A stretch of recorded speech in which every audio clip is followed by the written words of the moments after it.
Welcome back बच्चों। आज जो मैं बात करने जा रहा हूं क्लास 11th वाले बच्चों के लिए मैथमेटिक्स का फर्स्ट चैप्टर सेट का इंट्रोडक्शंस।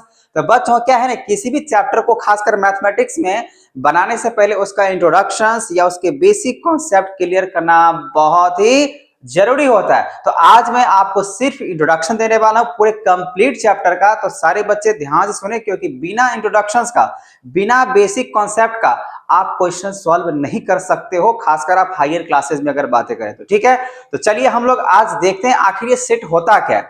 तो अगर बच्चों अगर मैं ही बात करूं आपको, तो सेट होता है वेल डिफाइन होना चाहिए। ठीक है ना, वेल डिफाइन मतलब जहां पे हर एक चीज का जो डाटा होना चाहिए वो वेल डिफाइन के साथ होना चाहिए। अगर वेल डिफाइन अगर नहीं होगा तो आप उसको सेट नहीं कह सकते हो। इसको थोड़ा डिटेल में आपको समझाता हूं। जैसे आप देखो, वेल डिफाइंड कलेक्शन तो होना चाहिए, लेकिन कैसे? जैसे एग्जाम्पल के हिसाब से, डिफरेंसेस के हिसाब से देख लेते हैं। अ group of student scoring more than 95% marks of your school. इसका मतलब ये हुआ, यहाँ पे 95% जो दिख रहा है ये वेल डिफाइंड है। उसी में अगर हम बात करें यहाँ पे नॉट वेल डिफाइंड, तो यहाँ देख लो, a group of intelligent student, इसमें कितने हो सकते हैं, नहीं हो सकते, ये वेल डिफाइंड नहीं है। उसी तरीके से और भी अगर बात करें, अ group of odd natural number less than 25, यहाँ पे एक तरीके से वेल डिफाइंड है, जो 25 से कम नेचुरल नंबर बताओ, इसका मतलब ये वेल डिफाइंड है। ठीक है ना। उसी तरीके से यहां पर अगर बात करें, बोला कि अ group of most talented writer of India, तो इसमें किसी का नाम नहीं, कितने लिस्ट में बोला ये नहीं है, मतलब ये कोई तरीके से नंबर की बातें नहीं कर रहा है, मतलब ये नॉट वेल डिफाइंड कलेक्शंस है। उसी तरीके से और बात करें, group of girls of class 11th your school, 11th class में कितने, यहाँ पे देखो ये डाटा की बात कर रहा है, 11th क्लास, ये वेल डिफाइन कर दिया, क्लास 11th में कितने बच्चे हैं आपके क्लास में, ये वेल डिफाइन है ना, है कि नहीं है? जो आपके क्लास 11th में कितने जो है ना लड़कियां हैं, उसके हिसाब से आपको बताना है। ग्रुप है, ग्रुप ऑफ गर्ल्स के कितने ग्रुप हैं, ये वेल डिफाइन हो गया। लेकिन यहीं पे अगर देखें तो ग्रुप ऑफ प्रीटी गर्ल्स, कितने ऐसे प्रीटी गर्ल्स मतलब सुंदर लड़की है, उसके ग्रुप क्या है, ये सेट वेल डिफाइन नहीं है। तो आपको यहां से क्लियर हो चुका होगा, सेट हम लोग क्या कहते हैं बच्चा, सेट होता है is a well defined collections of objects. तो कोई भी अगर ऑब्जेक्ट्स होगा तो उसको हम कह सकते हैं। ठीक है, इतना बात समझ में आ गया। अब चलो आगे की अगर बात करें बच्चा, जैसे इसको थोड़ा थोड़ा करके आपको समझाने की कोशिश कर रहा हूं। इसमें देखो ये बेसिक है, पहला चैप्टर है, इसीलिए मैथमेटिक्स का पहला चैप्टर आपको अच्छे तरीके से समझ में आना ही चाहिए। वैसे तो बहुत सारे बच्चों को सेट के बारे में मालूम होगा, लेकिन जिन बच्चों के लिए बहुत ही अगर कहें पहला मैथमेटिक्स का क्लासेज होगा, या हम कह सकते हैं चैप्टर बना रहे हो, पहले मैथमेटिक्स उतना ठीक ठाक नहीं था, अब 11th में चलो आपने ले लिया, पढ़ना है, तो आप ध्यान से सुनो, पहले बेसिक चीज को क्लियर करो, है ना। तो इफ बोला यहाँ पे A is an elements of set A, मान लो कोई सेट है, अब सेट के हिसाब से कोई एलिमेंट्स को बिलोंग्स कर ए के हिसाब से, then we say that belongs to A, then word belongs to denoted of the Greek word के हिसाब से हम लोग जो है ना इपल्सन्स की बातें करेंगे, ऐसे करके लिखा हुआ रहेगा, तो समझ जाना मतलब होता है बिलोंग्स टू। एग्जांपल्स के लिए अगर मैं बात करूं, ए बिलोंग्स टू बी, इसको कैसे पढ़ सकते हैं, ए बिलोंग्स टू बी, मतलब जो सेट ए में है वो सेट बी के बी हिसाब से क्या हो रहा है, बिलोंग्स कर रहा है, मतलब है। ठीक है ना। उसी में अगर मान लो बच्चा अगर इसको कट मिलेगा तो समझ जाना उस क्या लिखा हुआ है, ए नॉट बिलोंग्स टू बी। बात समझ में आ रहा है? ये छोटा छोटा वर्ड इंट्रोडक्शंस में यही तो बेसिक सीखना है। सो दस इधर नोटेशंस ये हम लोग का डालना बहुत जरूरी है। सो बोला गया thus in the notations form A belongs to set A is written as ऐसे, मैंने अभी बताया, मान लीजिए कोई सेट ए है, अब यहाँ पे कोई ऐसे एलिमेंट्स है सेट ए में, मान लो ये सेट ए हुआ, अब सेट ए में एलिमेंट्स की बात कर रहे हैं, ए है, बी है, सी है, ऐसे करके आपने दिया दिया ना। तो इसी में से अगर मैं बात यहाँ पे कर रहा हूं कि कोई ए है, अब ए इसमें है, अब ये सेट ए है, ये कौन सा सेट है, सेट ए है, यहाँ पे ए का मतलब यहाँ पे मान लो सेट ए है। अब ये सेट ए अगर बात यहाँ पे कह रहे इक्वल टू लगेगा, ठीक है ना। अब ये सेट ए है, अब ये सेट ए में अगर देखा जाए तो स्मॉल लेटर मैंने लिखा, इसको क्या बोल सकते हैं, ये जो एलिमेंट है, ठीक है ना, ये एलिमेंट्स सेट ए के साथ क्या कर रहा है, बिलोंग्स कर, मतलब ए वाले सेट में ए स्मॉल लेटर में है। आप चाहो तो यहाँ पे अगर कोई नंबर के हिसाब से बात कर लो 1 2 3 4, तो आप क्या कहोगे, 1 जो दिख रहा है ना, 1 बिलोंग्स टू सेट ए, ऐसे बोल सकते हो, है कि नहीं। तो यहाँ पे इस तरीके से ही हम लोग सीखने वाले बहुत सारे क्वेश्चंस को, इसको बोलते हैं बिलोंग्स टू। अगर मान लीजिए नहीं है तो उसको बोलेंगे नॉट बिलोंग्स टू। इसको हम लोग एग्जांपल समझते हैं। जैसे देखो एग्जाम्पल्स, इसको थोड़ा ध्यान से पेशेंस से सुनना है, क्योंकि ये आपका इंट्रोडक्शन अगर बच्चा आप सीख लिए ना, समझ लिए, तो हाँ, हम कहते हैं इतना गारंटी के साथ आपका 50% 50% आपका एक्सरसाइज क्वेश्चन सॉल्व हो जाएगा। ठीक है, इसीलिए आप जो है बेसिक को ध्यान से सुनो, इंट्रोडक्शन को। अब यहाँ पे देख लो, अगर मैंने यहाँ पे लिखा है जो कोई सेट ए है जिसमें 1 2 3 4 5 लिखा हुआ है, तो आप उसी तरीके से इसको क्या कहोगे, इसमें क्या कहोगे, 3 एलिमेंट्स नजर आ रहे हैं सेट ए में, तो इसको क्या कहेंगे, 3 बिलोंग्स टू सेट ए या ए। उसी तरीके से इसमें आप देखो कहीं पे भी 6 नजर आ रहा है, नहीं आ रहा है, तो आप इसको क्या लिखोगे, 6 जो एलिमेंट्स है 6 नॉट बिलोंग्स टू ए।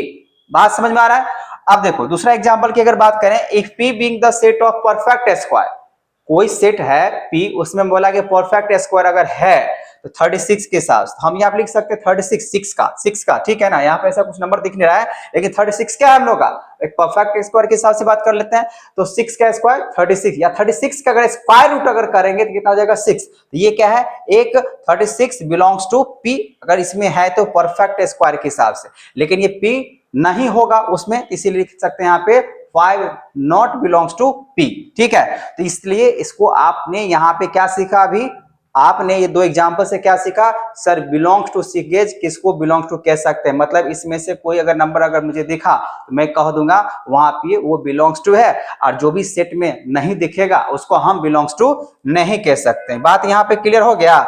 चलो आगे समझते हैं।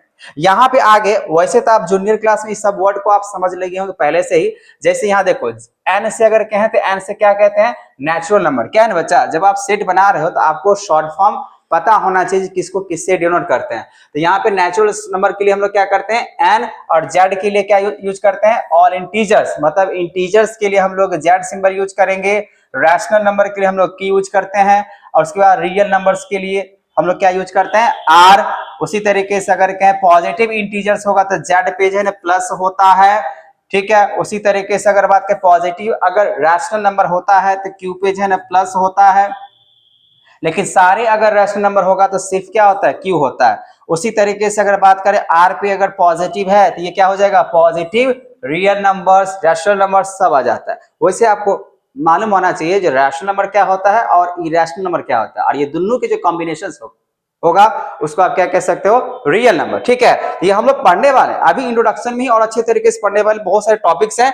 पहले बात ये आपको सिंबल आपको क्लियर हो जाना चाहिए कि सिंबल को क्या बोलते हैं। चलो बच्चा आगे अगर हम लोग देखें यहाँ पे सर सेट बोलेंगे किसको, इसके लिए मैंने क्या किया बच्चा, आपके पास एनसीईआरटी का बुक होगा, जरूर होगा, उसी में से हमने यहाँ पे कुछ क्वेश्चंस को लिया है, तो आपको यहाँ से अभी क्लियर हो जाएगा सर आखिर हम सेट तो समझ में आ गया, जो वेल डिफाइंड कलेक्शंस अगर जहां पे अगर होगा उसी को क्या बोल सकते हैं सेट। चलो ठीक है, लेकिन हम और थोड़ा क्वेश्चन से थोड़ा क्लियर कर लें तो इसको और अच्छे तरीके से डिटेल में समझते हैं। जैसे आप यहाँ देख सकते हो लिखा हुआ है which of the following are sets justify your answer. ठीक है, ये क्वेश्चन है, इसमें क्या है ना पहला चैप्टर बहुत सारे लिखनी होते हैं, इसी वजह से यहाँ पे आंसर ऑलरेडी यहाँ पे लिखा है, लेकिन मैं आपको समझा रहा हूं यहाँ पे क्या होगा। लिखा है the collections of all the months of a year beginning with the letter J. देखो यहाँ पे वेल डिफाइन कर दिया कि भाई जितने एक साल में जो 12 महीने होते हैं उसमें से आप बताओ जे से स्टार्ट होने वाले कितने मंथ हैं, जे से, जे लेटर से कितने, ये वेल डिफाइन कर दिया, जे बता दिया है कि नहीं है। तो 3 अगर होते हैं तो हम लोग आराम से लिख सकते हैं we are sure that members of the collections are January June and July, J से स्टार्ट होने वाले मंथ है। सो दिस कलेक्शंस क्या है इसमें वेल डिफाइंड, इसको हम क्या कह सकते हैं, ये एक सेट हुआ। ठीक है, उसी तरीके से अगर हम लोग और दूसरा एग्जांपल्स के हिसाब से देखते हैं क्या कह रहा है, the collections of 10 most talented writer of India. अब यहाँ पे साफ साफ इंडिया में 10 मोस्ट दिया, बोलेंगे सर यहाँ तो आप बोले नंबर्स में दिखना चाहिए, यहाँ तो 10 मोस्ट दिया हुआ, लेकिन क्या है ना बच्चा वो 10 में से सबसे ज्यादा टैलेंट क्या है वो मुझे पता नहीं। ठीक है ना, मतलब वेल डिफाइंड नहीं है, 10 को है लेकिन उसमें मोस्ट कौन है ये पता नहीं है, इसीलिए हम इसको सेट नहीं कह सकते हैं, ये 100%। ठीक है, तो आप पढ़ कर देख सकते हो writer may be most talented for one person and may not be other persons, है कि नहीं है। सो हम यहाँ पे कह सकते हैं we can not definitely decide which are writer be there in the collection, so they are collection, मतलब so this collection is not well defined, hence it is not a set. समझ में आ रहा है मैं क्या कर रहा हूं? उसी तरीके से अगर बात करूं, a collections of novel writer by the writer Munshi Premchand, यहां पे वेल डिफाइन है। तो मुंशी प्रेमचंद की अगर बातें करें किताबें, तो नाम तो है ना भाई, तो नाम ही यहाँ पे क्या हो जाएगा, वेल डिफाइंड माना जाएगा। इसी वजह से इसको हम क्या कह सकते हैं, सेट कह सकते हैं, क्योंकि इनका जो कलेक्शंस है वो मुंशी प्रेमचंद नाम दे दिया गया। और पूरे अगर भारत में या पूरे विश्व में अगर बातें करें तो सिर्फ मुंशी प्रेमचंद एक ही हैं, इसीलिए ये क्या हो जाएगा, वेल डिफाइंड हो जाएगा। तो इसका मतलब ये क्या हो जाएगा, सेट हो जाएगा। बात समझ में आ रहा है?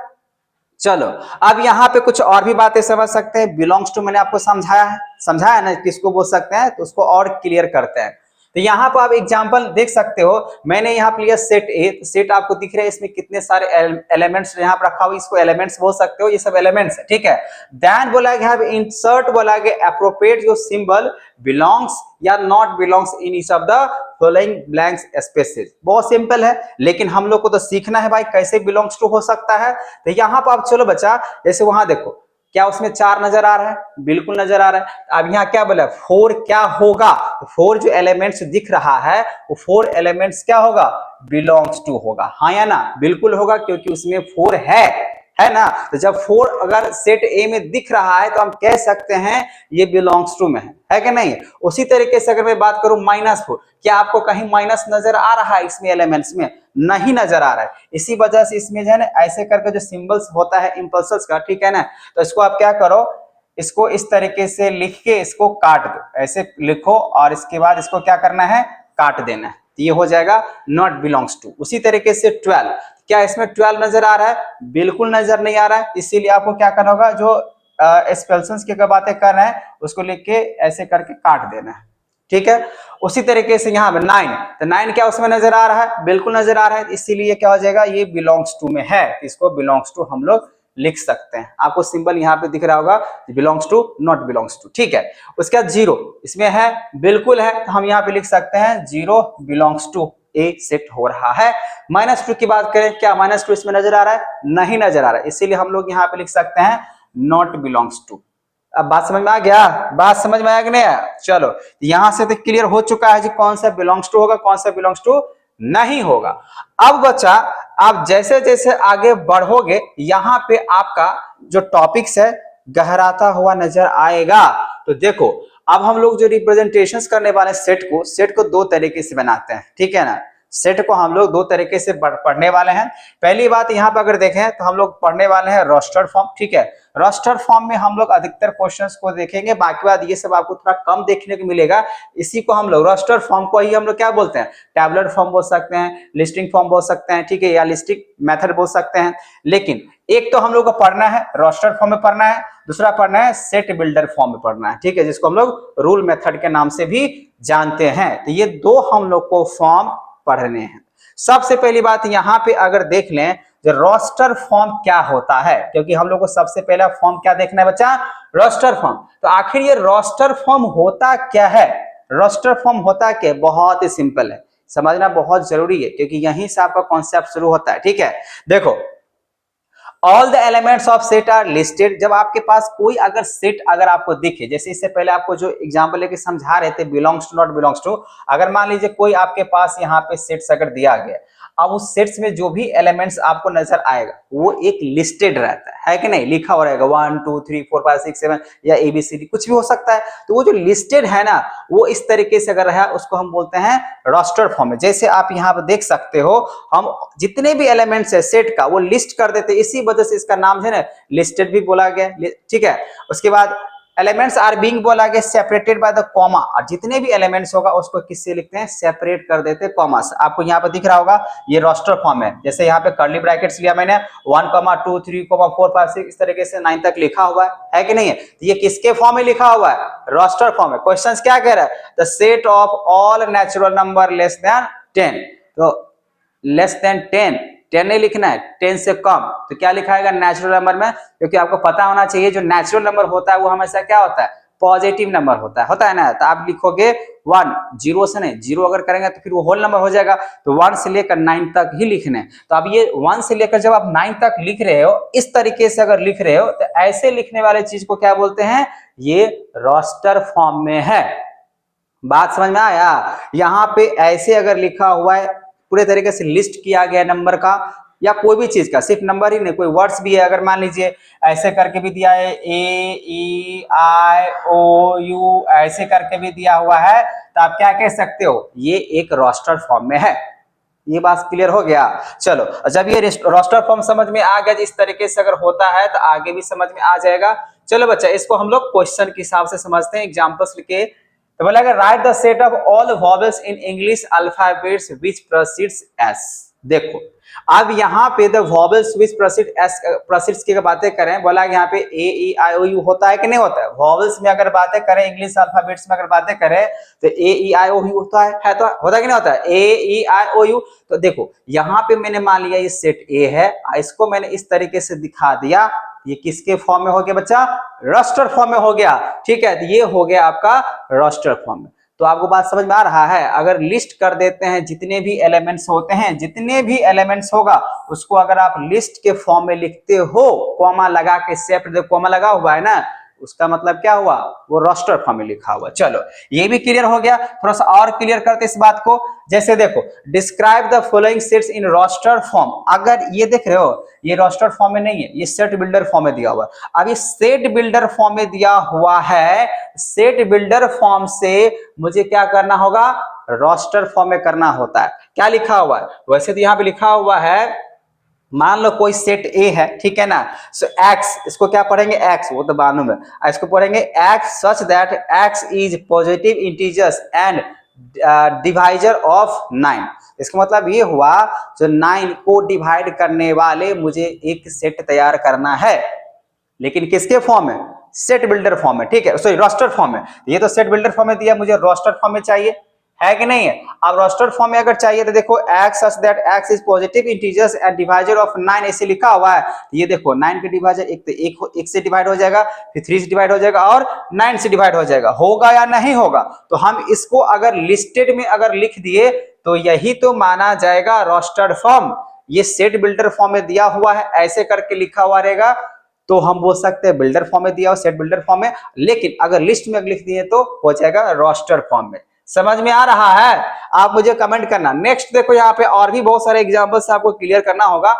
मैंने यहाँ पे बहुत सारे अगर बातें करें एग्जांपल, कुछ चीजें हैं रेफरेंस के तौर पे यूज कर रहा हूँ, इसके लिए आपको ध्यान समझने हैं, आपको समझाने के लिए, बेटर समझा सको, इसीलिए मैंने यहाँ पे लिख लिख के अच्छे तरीके से मैं अगर कहूँ या कहीं से रेफरेंस लेके आपको ये चीजें आपको दिखा रहा हूँ। ठीक है, ताकि आपको अच्छे तरीके से समझ में आ जाए। ठीक है, बोला गया यहाँ पे write the set of all natural number x such that 4x plus 9, और ये ग्रेटर देन 50 की हिसाब से बोला और ये लेस देन हुआ। ठीक है ना, इसको क्या पढ़ सकते हैं, 4x plus 9 less than 50 in roster form में। तो मुझे इसको रोस्टर फॉर्म में लिखना है। तो क्या है ना बच्चा, रोस्टर फॉर्म में अगर इस टाइप के अगर आपके पास इक्वेशंस अगर दे दिया जाए तो समझ लो जैसे लीनियर इक्वेशंस आप लोग सॉल्व करते आ रहे हो ना, लीनियर इक्वेशंस वन वेरिएबल, फिलहाल इसमें एक वेरिएबल नजर आ रहा है, तो अब वन वेरिएबल आपको सॉल्व करने आता होगा, समीकरण एक वाला, है कि नहीं। तो उसी तरीके से पहले इसको सॉल्व कर लो, और सॉल्व करने के बाद यहाँ पे देखो जब इसको सॉल्व किया गया 4x से प्लस 9 उधर चला जाएगा,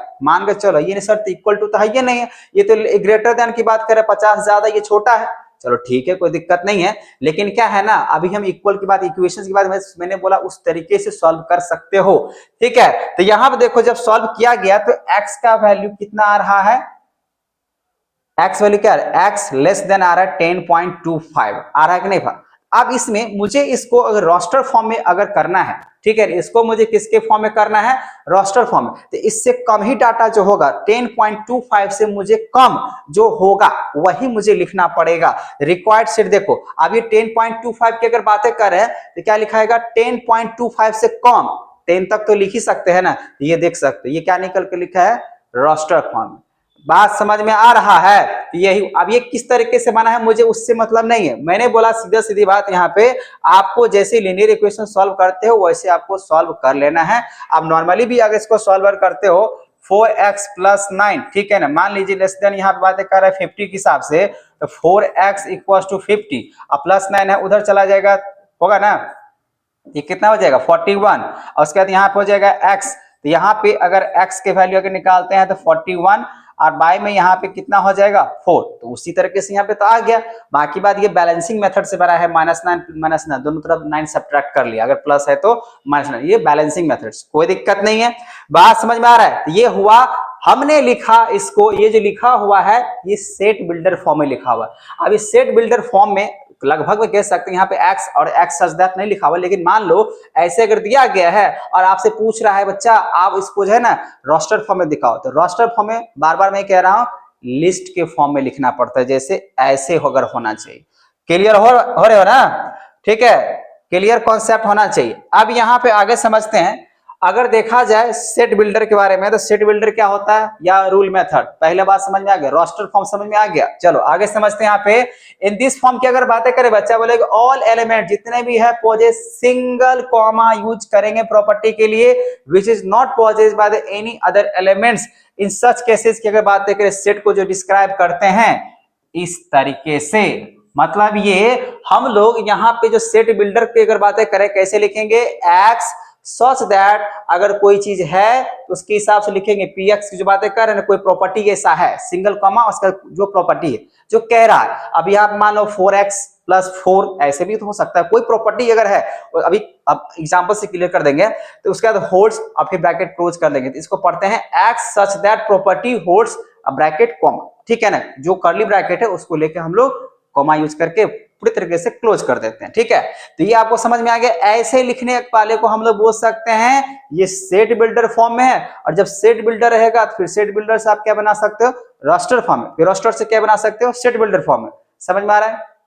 जैसे देखो इसको क्लियर और करते हैं, if we denoted the set of vowels by v, तो वॉवेल्स को मान लो हम v से डिनोट करते हैं, देन वी राइट, वॉवेल्स क्या हो सकता है, वॉवेल्स आपका क्या है, वॉवेल्स का मान लीजिए सेट, इसको कैसे लिखेंगे सेट बिल्डर फॉर्म में, x such that x is a vowel, ये आपका क्या हुआ, ये आपका प्रॉपर्टी हुआ किसका, वॉवेल्स इन इंग्लिश अल्फाबेट्स, ये प्रॉपर्टी को हम लोग लिख रहे हैं, है ना। तो ऐसे जो मैंने लिखा, अब इससे पहले मैंने बोला था वॉवेल्स के लिए लिखने के लिए ए ई आई ओ यू ऐसे करके आप लिख रहा था बच्चा, तो इसको किस तरीके से आप लिख रहे थे, इसको बोलते हैं लिस्ट, या हम बोल सकते हैं रोस्टर फॉर्म, लिस्ट ही रोस्टर फॉर्म है। तो आप ऐसे लिख रहे हो तो रोस्टर फॉर्म है, और इसी चीज को ऐसे अगर लिख रहे हो जो x such that x is a vowel in English alphabets, बात समझ में आ रहा है, इसको बोलेंगे हम लोग सेट बिल्डर फॉर्म में। ठीक है, तो इसको कैसे पढ़ सकते हैं, the above descriptions of the set भी इज रीड एज, क्या पढ़ेंगे, द सेट ऑफ ऑल, इसको पढ़ेंगे यहां से एक्स सच दैट एक्स, मैंने वैसे पढ़ के सुना दिया है, x such that x is vowel in English alphabet. बात समझ में आ रहा है? तो ऐसे करके भी पढ़ सकते हैं, एक्स और एक्स जो है प्रॉपर्टीज है यहाँ पे, so X is a vowel in English alphabets, इसको कैसे, तो हम लोग ऐसे सेट बिल्डर फॉर्म में। ठीक है, ये बात समझ में आ रहा है? चलो और क्लियर करते हैं यहाँ पे, और इसको किस तरीके से समझा जाए बच्चा, जैसे देखो set of all natural numbers less than 10, इसे याद करो पहले, अगर लेस देन 10 की मैंने बात बोला था तो लिस्ट के फॉर्म में, लिस्ट के फॉर्म में या रोस्टर फॉर्म में कैसे लिख के दिखाए थे, 1 2 3 4 5 6 8 9 तक लिखे थे, क्योंकि 10 से लेस देन की बात बोला गया था, लिखे थे ना, आप देख सकते हो पहले। अब इसी को अगर मैं बात करूं बच्चा, अगर मुझे लिखना है इसको सेट बिल्डर फॉर्म में, तो ऐसे करके लिखेंगे, क्या लिखेंगे यहाँ पे, लिखेंगे मान लीजिए कोई सेट इस तरीके से मान रहे हैं, तो x such that x belongs to natural number and x जो होगा, जो नेचुरल नंबर से बिलोंग होगा वो लेस देन होना चाहिए 10, तभी तो बन के आएगा, है ना। तो ये हो जाएगा आपका सेट बिल्डर फॉर्म। नेक्स्ट की अगर बातें करें, set of all real number, तो रियल नंबर के लिए हम लोग आर लगाते हैं, तो मान लीजिए कोई बी सेट है, तो x और x such that belongs to real number, so this is your set builder form. ये क्या है, सेट बिल्डर फॉर्म में ऐसे लिखते हैं। और चलो एग्जांपल से क्लियर करते हैं, राइट द सेट ऑफ ए, मान लो कोई सेट ए है, यहां पे दिख रहा होगा, ठीक है।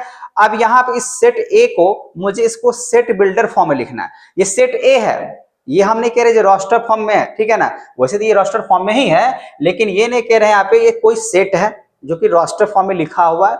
अब इस रोस्टर फॉर्म को मुझे एक तरीके से क्या करना है, सेट बिल्डर फॉर्म में कन्वर्ट करना है। तो क्या करेंगे, बहुत ही सिंपल है, आप देखो ये सीधा नहीं सर, यहाँ पर 14 21 क्या वैसे लिखेंगे? नहीं, चेक करो क्या ये मल्टीपल हो रहा है सारे के सारे, क्या वो डिविजिबल हो रहा है या किसी का सब्ट्रैक्शन हो रहा है। तो यहाँ पर जो दिख रहा है इस 7 का सब क्या नजर आ रहा है? मल्टीपल नजर आ रहा है, 7 से सब डिवाइड हो जा रहा है। तो आपको उसी तरीके से दिमाग को यूज करना होगा, जिस 7 से मल्टीपल हो रहा है या सब्ट्रैक्शन हो रहा है या डिविजिबल हो रहा है, उसकी को आप लोग क्या करोगे बच्चा, वो एक स्टेटमेंट के थ्रू x सच दैट हम लोग लिखेंगे यहाँ पे इट्स मल्टीपल ऑफ 7 या डिविजिबल ऑफ 7, ऐसे करके लिख सकते हैं, ठीक है। लेकिन लेस देन कहां तक जाएगा वो भी देखना पड़ता है। तो पहली बात बोला कि यहाँ पे इसके कैरेक्टरिस्टिक को, प्रॉपर्टी को पॉजेज करो और इसके एलिमेंट्स को सही तरीके से एक सेट बिल्डर फॉर्म में अगर लिखना है, उसके लिए ध्यान से देखो।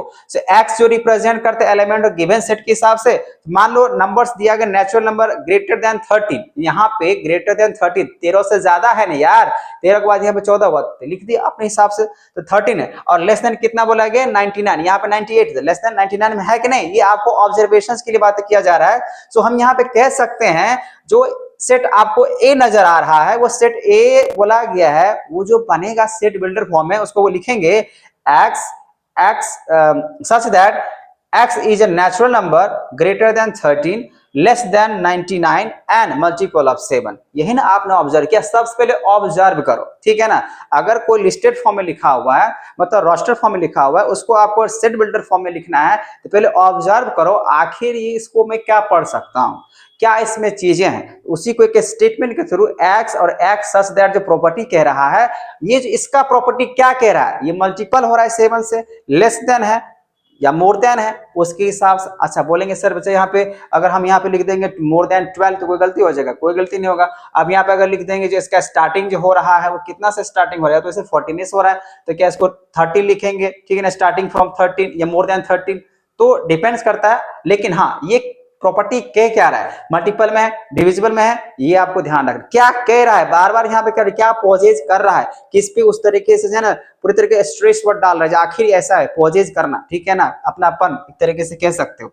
यहाँ पर समझ में आ गया। तो इसी को हम लोग अगर फिर से अगर बात करें, this can also be written as, एक तो इस तरीके से आप लिख सकते, इसमें कोई दिक्कत नहीं है, नहीं है ना, ऐसे करके।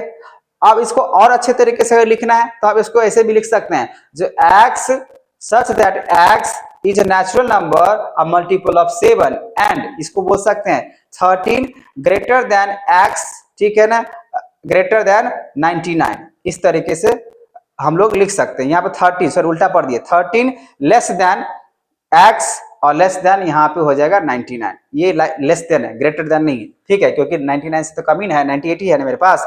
इसको ऐसे पढ़ सकते हैं, या अदरवाइज आपको लिखना है तो आप ऐसे भी लिख सकते हो। देखो तरीका है अपना अपना, मैंने क्या बोला, आपको लिखना है, या तो आप ऐसे लिखो तब भी आपका सही हो जाएगा, ऐसे लिखोगे तब भी आपका सही माना जाएगा। और यहाँ पे x और x सच दैट अगर कहें 7n, n मतलब मल्टीपल यहाँ पे हो रहा है उसका, सो n का मतलब क्या होता है, नेचुरल नंबर्स, ठीक है, मतलब n नंबर की बातें करें, ठीक है, belongs to natural number, and यहाँ पे 2 के हिसाब से 2 great less than equal to natural number 14 के हिसाब से चल रहा है, तो आप ऐसे भी लिख सकते हो, ठीक है। चॉइस इज योर, आप कैसे लिख सकते हो, इसमें कोई गलत नहीं होगा स्टेटमेंट, ठीक है, वो देखना पड़ता है जाके इसका पोजीशंस कहाँ पे क्या कह रहा है। तो ये हुआ लिस्टेड फॉर्म है, और इसको हम लोग ऐसे तीनों तरीका में से कोई भी अगर तरीका लिख देते हो तो कोई गलती नहीं, ठीक है। और भी समझते हैं यहाँ पे एग्जाम्पल के हिसाब से।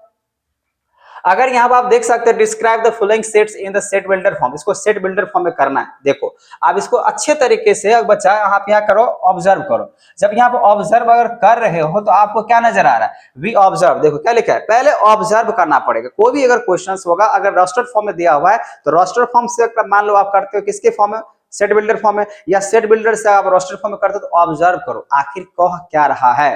क्या है, क्वेश्चंस में ही आंसर रहता है मैथमेटिक्स का, बस दिमाग थोड़ा सा लगाना है। बाकी बात जोड़ घटा गुणा भाग एडिशन सब्ट्रैक्शन की बात है तो है, वो तो आना ही चाहिए, बस कॉन्सेप्ट क्लियर होना चाहिए।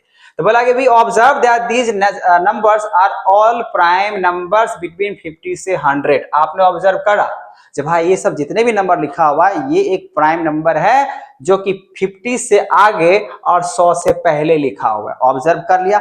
अब इसी चीज को अगर मैं इसको सेट बिल्डर फॉर्म में अगर लिखूं तो इस तरीके से लिख सकता हूं। मान लो इस सेट मैंने इसको माना सेट गिवन सेट, तो गिवन सेट क्या है, बी।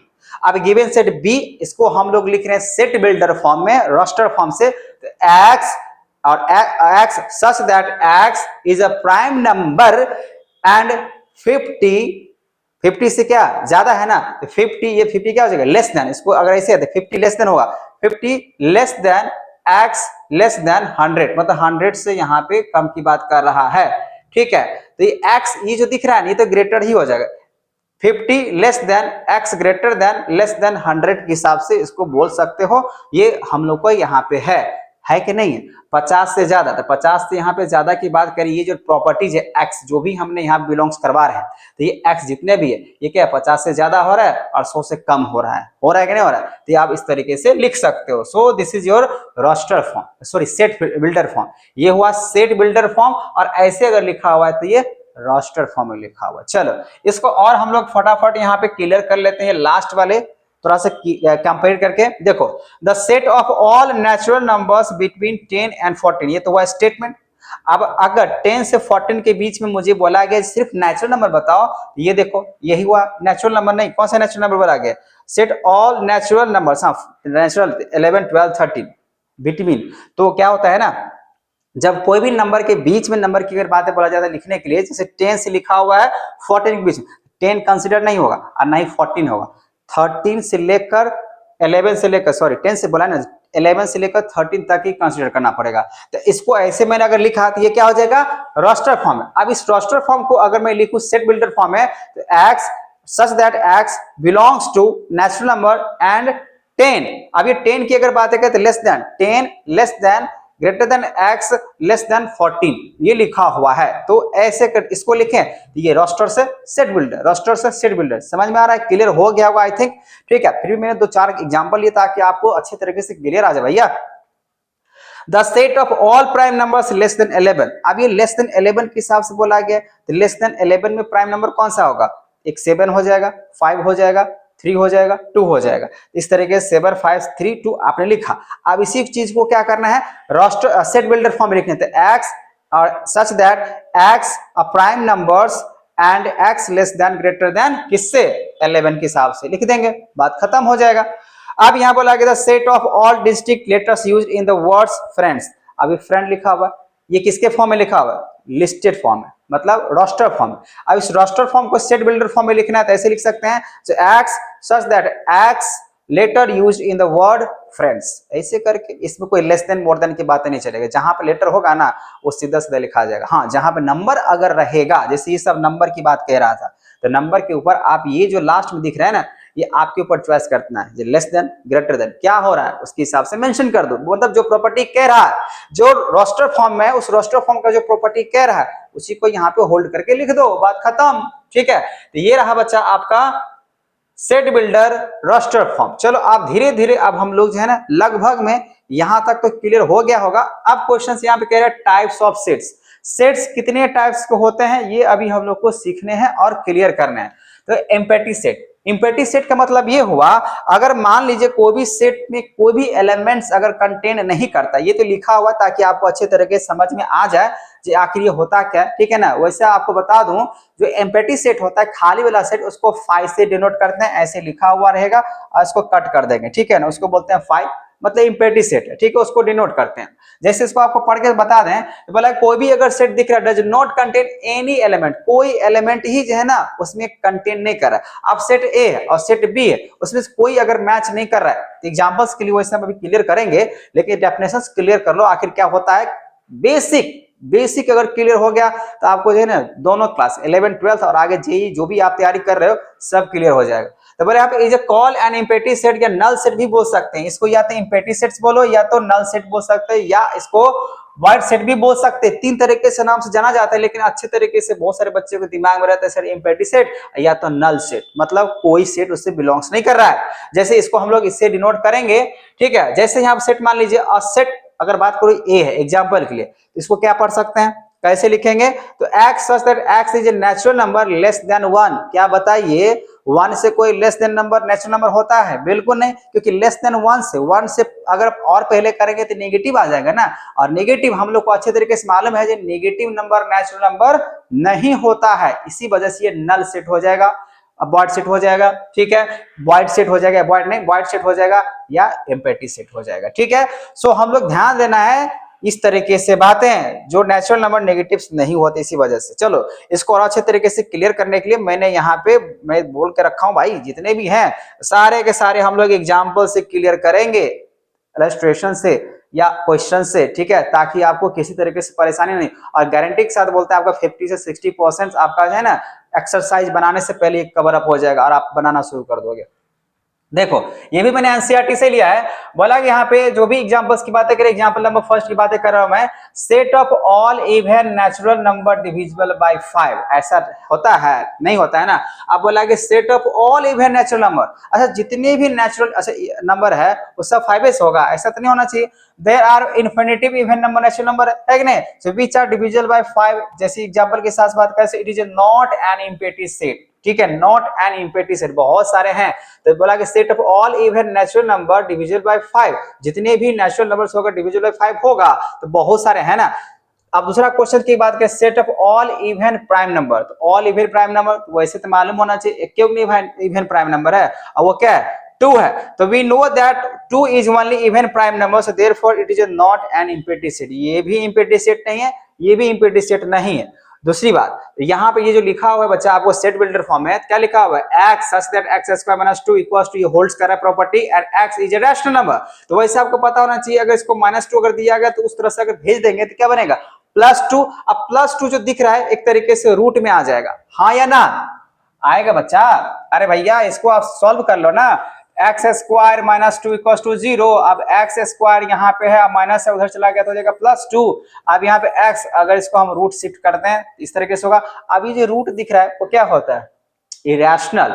अब ये अगर इरेशनल नंबर अगर हुआ तो मतलब ये जो कह रहा है रैशनल, ये तो हुआ नहीं, मतलब ये नल, मतलब पूरे तरीके से खाली, ये भी इम्पेटी सेट, इसमें भी बहुत सारे होते हैं, इसमें भी बहुत सारे होते हैं, मतलब इसमें एक ही होता है, ऑल इवन प्राइम नंबर एक ही होता है ना ऑल इवन प्राइम नंबर में, ये नल सेट, तीनों तो नल सेट हो गया। अब आगे बोला गया x such that is a point common to any two parallel lines, तो क्या है ना यहाँ पे इसको इम्पेटी सेट आप बोल सकते हो, जैसे दोनों में होगा ना, जिसमें मान लीजिए बोला गया एक्स और सच दैट जो point common to any two parallel lines, तब कोई टू पैरेलल लाइंस के लिए अगर बातें करें जो कॉमन पॉइंट अगर हो रहा है पैरेलल्स के लिए, तो इसके लिए भी और इसके लिए भी, जहां पे अगर कंटेंट्स करेगा एलिमेंट्स एक से ज्यादा, वहां पे आप बोल सकते हो वो एम्प्टी सेट। पहली बात ये जो हाँ जहां पे बिल्कुल कंटेंट नहीं करेगा, जिसमें भी नहीं है उसमें भी नहीं है, मतलब वो एम्प्टी सेट कहलाएगा।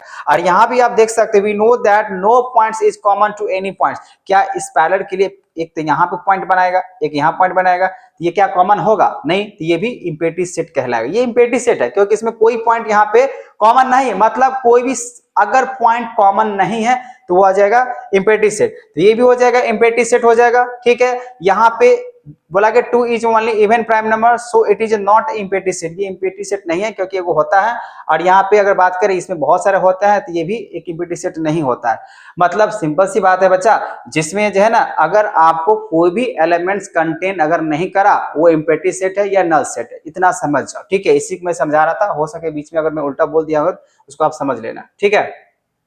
इसको अगर हम बात करते हैं सिंगलटन का सेट की बात करें तो सिंगल सेट टर्न किसको बोल सकते हैं, सिंगल टर्न सेट किसको बोल सकते हैं बच्चा, a set consist of single elements, जिसमें अगर मान लीजिए सिर्फ और सिर्फ एक ही अगर एलिमेंट्स अगर होता है उसी को सिंगल टर्न हम सेट बोल सकते हैं। जैसे अब देख लो इसमें 5 एक क्यों कंटेंट कर रहा है एलिमेंट्स, इसमें भी 5 सॉरी इसमें 0 इसमें 5 इसमें -7 आर सिंगल टर्न सेट होगा।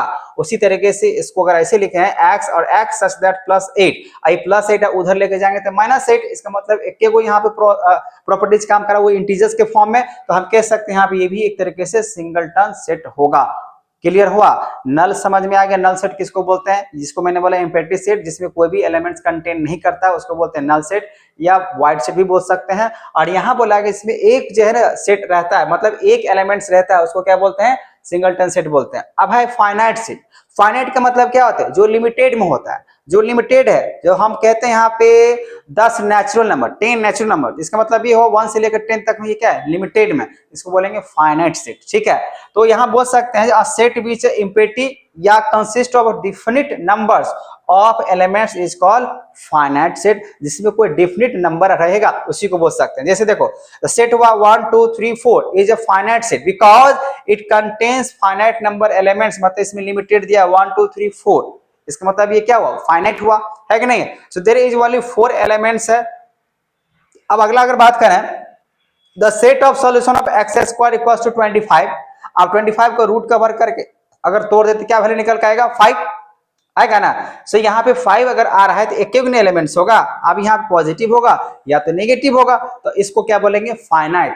मतलब सिंपल से भाषा में आप लोग समझ चुके होंगे। वैसे फाइनाइट का मतलब होता है जो डिफिनिट नंबर रहेगा, जो फिक्स नंबर रहेगा उसको बोलते हैं फाइनाइट। और एक होता है बच्चा इनफाइनाइट, उसमें जो है ना बहुत सारे होते हैं। ठीक है, पहले तो इसको एग्जांपल समझ लो। अच्छा, कार्डिनल नंबर क्या होता है, तो कार्डिनल नंबर होता है जो उसमें कितने एलिमेंट्स हैं। जैसे आपको अभी मैंने बताया, जो कोई भी अगर दिख रहा होगा आपको रोस्टर फॉर्म में 1 2 3 4 6 5 7 ऐसे करके, तो उसमें कितने एलिमेंट्स कंटेन कर रहा है, वो जो एलिमेंट्स है वो कार्डिनल नंबर काउंट करोगे ना, जो 1 2 3 4, जैसे यहाँ पे अभी आपने देखा कितना है, इसमें 1 2 3 4 है ना, तो 4 को हुआ, तो आप 4 को क्या बोल सकते हो, ये कार्डिनल नंबर हो गया। ठीक है, देखो जैसे देखो यहाँ पे the number of distinct elements in the finite set, जैसे फाइनाइट सेट मैंने बता दिया, इसको हम लोग कार्डिनल नंबर के हिसाब से भी बोल सकते हैं, मतलब कितने नंबर उसमें कितने एलिमेंट्स है, और वो एलिमेंट अगर फिक्स्ड है, डेफिनिट है, तो वही जो नंबर होगा वो कार्डिनल नंबर के नाम से जाना जाता है। ठीक है, बेसिक समझ में आ रहा है। जैसे यहाँ देखो कितने आपको दिख रहा है, 1 2 3 4 5, तो कार्डिनल नंबर कितना हो जाएगा, 5। Very good. ठीक है, चलिए आपको समझ में आ गया। अब बात करते हैं इनफाइनाइट सेट। इनफाइनाइट सेट क्या होता है बच्चा, a set which consist of infinite number of elements, जहां पे बहुत सारे एलिमेंट्स होते हैं उसको क्या बोलते हैं, इनफाइनाइट। जैसे मान लीजिए 1 4 9 16 25, और डॉट डॉट का मतलब क्या होता है, बहुत सारे, इनफाइनाइट तक जा सकता है, उसी को हम लोग क्या बोलते हैं, इनफाइनाइट। जिसको हम लोग देखें यहाँ पे एलिमेंट्स दिख रहा दिए ने, इस तरीके से अगर लिखा तो आप समझ जाना ये इनफाइनाइट है। डॉट डॉट डॉट डॉट कहां तक जाएगा, तो एन नंबर तक जाएगा, तो उसको इनफाइनाइट से दिखाओ या किसी तरीके। फिलहाल ये आपका रोस्टर फॉर्म में है तो ऐसे दिखा सकते हैं। ठीक है, अब यहाँ पे कुछ क्वेश्चंस को हम लोग सॉल्व करने वाले हैं जो कि एनसीईआरटी से मैंने लिया है। तो चलो बच्चों इसको हम लोग समझते हैं और क्लियर करते हैं आखिर फाइनाइट और इनफाइनाइट क्या होगा। ठीक है, जैसे यहाँ पे देख सकते हो बोला गया यहाँ पे set of concentric circle in a plane. तो बच्चा बताओ कॉन्सेंट्रिक सर्कल किसको कहते हैं, जिसका सेम सेंटर होगा और डिफरेंट रेडियाई होगा, होगा कि नहीं होगा। सेंटर अगर बात करें सेम, लेकिन रेडियस क्या होगा, अलग अलग। तो इसमें क्या हो सकता है, इनफाइनाइट। क्या होगा, इनफाइनाइट। अगर आपसे क्वेश्चन पूछ दिया जाए जो एक सर्कल में कितने सेंटर होते हैं, सेंटर तो एक ही होता है, ठीक है ना, लेकिन आपसे ये पूछ दिया जाए कितने कॉर्ड्स होते हैं, कितने सेगमेंट्स होते हैं, कितने आपका टेजेंट्स होते हैं, तो सब इनफाइनाइट होता है ना। तो उसको अगर हम लोग रोस्टर फॉर्म में दिखाएं या आपको जो है ना सेट बिल्डर फॉर्म में दिखाएं, तो इनफाइनाइट आपको लिखना पड़ेगा। ठीक है, फिलहाल के लिए ये जो आपको दिखा ये हो जाएगा आपका इनफाइनाइट हो जाएगा। ठीक है, तो इसका आंसर आप देख सकते हो इनफाइनाइट सेट से बहुत सारे बन सकते हैं ना, एक सेंटर दिया तो बहुत सारे हो सकता है। ठीक है बच्चा, अगला क्वेश्चन दिया है the set of lines which are parallel to the x axis. देखो अब कोई लाइंस दिया हुआ है, अब ये लाइन अगर दिया हुआ है जो कि बोला गया एक्स एक्सिस के हिसाब से है, तो क्या होगा, इसमें कितने आप पैरेलल लाइन ड्रॉ कर सकते हो, तो बहुत सारे ड्रॉ कर सकते हो, ये भी हो जाएगा इनफाइनाइट सेट्स। ठीक है, तो यहाँ भी आप देख सकते हो इनफाइनाइट सेट्स होता है। एक्स एक्सिस वैसे आपको पता ये होना चाहिए ना, जो आप लोग पढ़े होंगे क्लास 10 तक में, ठीक है ना, जो कार्टेशियन प्लेन होते हैं उसमें इसको बोलते हैं एक्स एक्सिस। इसको क्या बोलते हैं, एक्स एक्सिस बोलते हैं, है कि नहीं। जिसको ये ऑर्डिनेट्स हम लोग बोल सकते, इसको ऑर्डिनेट्स बोल सकते हैं, इसको एब्सिसा बोलते हैं, ये इसको एब्सिसा, ठीक है ना, इसको भी क्या बोलते हैं, नेगेटिव एब्सिसा। और यहाँ पे जो दिख रहा है ये ऑर्डिनेट्स के हिसाब से बन जाता है। फिलहाल हम लोग ये कहना चाह रहे हैं अगर ये एक्स एक्सिस है, अब इसके हिसाब से अगर ड्रॉ करते जाओगे तो वैसे भी इनफाइनाइट बनेगा ना। चलो ये भी बात क्लियर हो गया। अब अगला क्वेश्चन क्या है, the set of animals living on the अर्थ। अब यहाँ पर अगर देखो लिखा है the set of animal living, जिंदा का, तो जिंदा तो वैसे तो यहाँ पे इस धरती पे जो लिविंग ऑर्गेनिज्म होगा वो तो डेफिनेट होगा, भले कोई काउंट करे या ना करे, तो जितना भी होगा उसको क्या है, लिविंग है, मतलब फिक्स है। तो हम इसको बोल सकते हैं फाइनाइट, बोलने के लिए तो बोल ही सकते हैं कि नहीं बोल सकते हैं। तो there are finite number of animals living on the earth, so that is क्या होगा यहाँ पे, फाइनाइट सेट्स कह सकते हैं इसको। ठीक है बच्चा, क्लियर हो पा रहे हो, क्लियर हो पा रहे हो कि नहीं, जो फाइनाइट किसको बोलते हैं, इनफाइनाइट क्या होता है। उसी तरीके से अगर बात करें, the set of circles passing through the origins 0,0, तो बहुत सारे हो सकते हैं ना। The set of circles passing through the origins, मान लीजिए कोई ऑरिजिन्स यहाँ पे दिया गया है, इसके हिसाब से जब इसको पास किया जाए सर्कल के हिसाब से, तो बहुत सारे हो सकता है। ठीक है, तो बहुत सारे इनफाइनाइट बना दीजिएगा, बहुत सारे, ठीक है ना, उसके हिसाब से। चलो ये तो बहुत सिंपल सा था, ये आप लोग खुद से भी कर सकते हो। आगे समझो बच्चा, आगे यहाँ पे देख सकते हो इक्विवेलेंट सेट्स, ये सब हम लोग जो पढ़ रहे हैं ये टाइप्स ऑफ सेट हैं, जो कि आपको हर एक जो है ना सेट से आपको क्वेश्चंस अगर कहें तो एग्जांपल्स अगर समझ में आ जाएगा तो आप क्वेश्चंस खुद से भी सॉल्व कर सकते हो। ठीक है बच्चा, चल जैसे देखो बोला यहाँ पे two sets A and B दिया हुआ है, are said to be equivalent if there, बोला गया जो कार्डिनल नंबर जो होता है, मैंने बताया जो एलिमेंट्स इसमें कितना और इसमें कितना दोनों में अगर सेम हुआ तो दोनों हो जाएगा इक्विवेलेंट सेट, दोनों में बराबर बराबर अगर कार्डिनल नंबर होता है, दोनों में अगर कार्डिनल नंबर अगर बराबर होता है या जितना एलिमेंट्स उस सेट में होगा उतना ही एलिमेंट्स इस सेट में होगा, दोनों बराबर, तो वही माना जाता है इक्विवेलेंट सेट। जैसे देखो एग्जांपल लिए, मान लो सेट ए है, भले कुछ भी हो सकता है 1 2 3 4, और सेट बी है 1 2 3 4, दोनों में क्या है, बराबर है, इसी वजह से इसको आप क्या कहोगे, ये हो जाएगा इक्विवेलेंट सेट्स। That's it. ठीक है, बात समझ में आ गया। चलो अगली बात समझते हैं, इक्वल सेट, ये हुआ इक्विवेलेंट। अब यहाँ पे इक्वल, दोनों में फर्क है, थोड़ा सा ध्यान से सुन ले। बोला गया टू सेट्स आपको मान लो फिर से दिया हुआ ए और B are said to be equal if they are have exactly same elements. जैसे इसमें लिखा हुआ ए बी सी डी, लेकिन इसमें लिखा हुआ है आपका 1 2 3 4, ये दोनों इक्विवेलेंट है लेकिन इक्वल नहीं है। इसमें भी 4 एलिमेंट्स है, इसमें भी 4 एलिमेंट्स है, मानते हैं कार्डिनल नंबर दोनों का सेम है, तो हम इसको बोल सकते हैं ये इक्विवेलेंट हुआ। लेकिन इसमें अगर ये कहें जैसे ए बी सी डी इसमें लिखा हुआ है, जैसे मान लो ए बी सी डी इसमें लिखा हुआ है, ठीक है, कोई सेट ए है, ठीक है ना। अब इसी को अगर मान लीजिए सेट बी के साथ अगर कंपेयर करें, कुछ इस तरीके से अगर लिखा हुआ है, मान लो यहाँ पहले बी लिख दिया फिर सी लिख दिया, ठीक है ना, फिर यहाँ पे जो है ए लिख दिया फिर डी लिख दिया। अब दोनों अलग अलग लेटर के साथ मतलब पहले आगे पीछे लिखा हुआ उससे कोई फर्क नहीं पड़ता, लेकिन दोनों में क्या नजर आ रहा है, सेम एलिमेंट्स है, इसी वजह से हम क्या कहते हैं, इक्वल सेट इसको बोल सकते हैं। चलो यहाँ पे देख सकते हो, जैसे मान लो सेट ए है, ए बी सी डी है, और सेट बी है, इसको ऐसे लिख सकते हैं सी डी बी ए, मतलब दोनों में सेम ही नजर आ रहा है कि नहीं आ रहा है। लेकिन ये ए जो सेट होगा बी सेट के बराबर एलिमेंट्स होगा, और जब दोनों अगर अलग अलग होगा तो उसको क्या पढ़ते हैं, अनइक्वल। क्या पढ़ेंगे, अनइक्वल। बहुत ही सिंपल सा, ये सब तो ज्यादा एग्जाम में आते नहीं है, लेकिन आपका जानना जरूरी है आखिर इक्वल सेट और इक्विवेलेंट सेट में क्या फर्क होता है। इक्विवेलेंट सेट में कार्डिनल नंबर बराबर होना चाहिए, लेकिन इक्वल सेट में दोनों में 2 हो 3 हो 4 हो, जितने भी सेट होगा सारे सेट में एक ही जैसे बातें होना चाहिए। ठीक है, ये आपको क्लियर हो गया। आगे समझते हैं। अब यहां से देख लो बच्चा, अब अगला हम लोग का जो टॉपिक है सेट्स का, बोला कि सबसेट्स या यूनिवर्सल सेट्स के बारे में। सबसेट किसको कह सकते हैं, तो बोला कि मान लो कोई सेट ए और बी है, आपके पास 2 सेट दिया गया, इफ एवरी एलिमेंट, ये वाली बात आपको ध्यान से सुनना और समझना होगा, क्योंकि इससे क्वेश्चंस बहुत सारे आपको बनाने हैं और आपके एग्जाम में आते भी हैं। ठीक है, तो बोला कि यहाँ पे अगर मान लो आपके पास 2 सेट दिया हुआ A and B, if every elements of A is an element of B then A is called subset of B. Examples में आपको समझाऊंगा, लेकिन ए और बी अगर मान लीजिए कोई 2 सेट दिया हुआ और जो ए एलिमेंट्स, जो ए सेट होगा, जो ए सेट में जो एलिमेंट्स होगा वही अगर बी में भी है, तो हम कह सकते हैं जो ए जो सेट हुआ वो दूसरे बी से वो बिलोंग्स कर रहा है एलिमेंट्स, तो वो सबसेट कहलाएगा। ठीक है, आप देखो, if A is set of B then we write A subset B which is read as, इसको कैसे पढ़ सकते हो, so A is a subset of B, या A is contain in B, A वाले जो एलिमेंट्स है वो बी में भी कंटेन कर रहा है, या ए में जो एलिमेंट्स था वो बी के हिसाब से सबसेट है, क्योंकि वो ऐसा बोला जाएगा। इन अनदर वर्ड्स की बातें करें यहाँ पे, इसको ऐसे ही बोल सकते हैं, जो ए जो एलिमेंट्स होगा वेर एवर, ठीक है, सो बिलोंग्स कर ए वाले के साथ और बी के साथ, so it is often convenient use. इसको हम लोग इक्वल के साइन से भी दिखा सकते हैं, एरो के साइन से इक्वल का नहीं, एरो के साइन से इंप्लाइज यूज कर सकते हैं, इसको इंप्लाइज बोलते हैं, एरो नहीं। बात समझ में आ गया?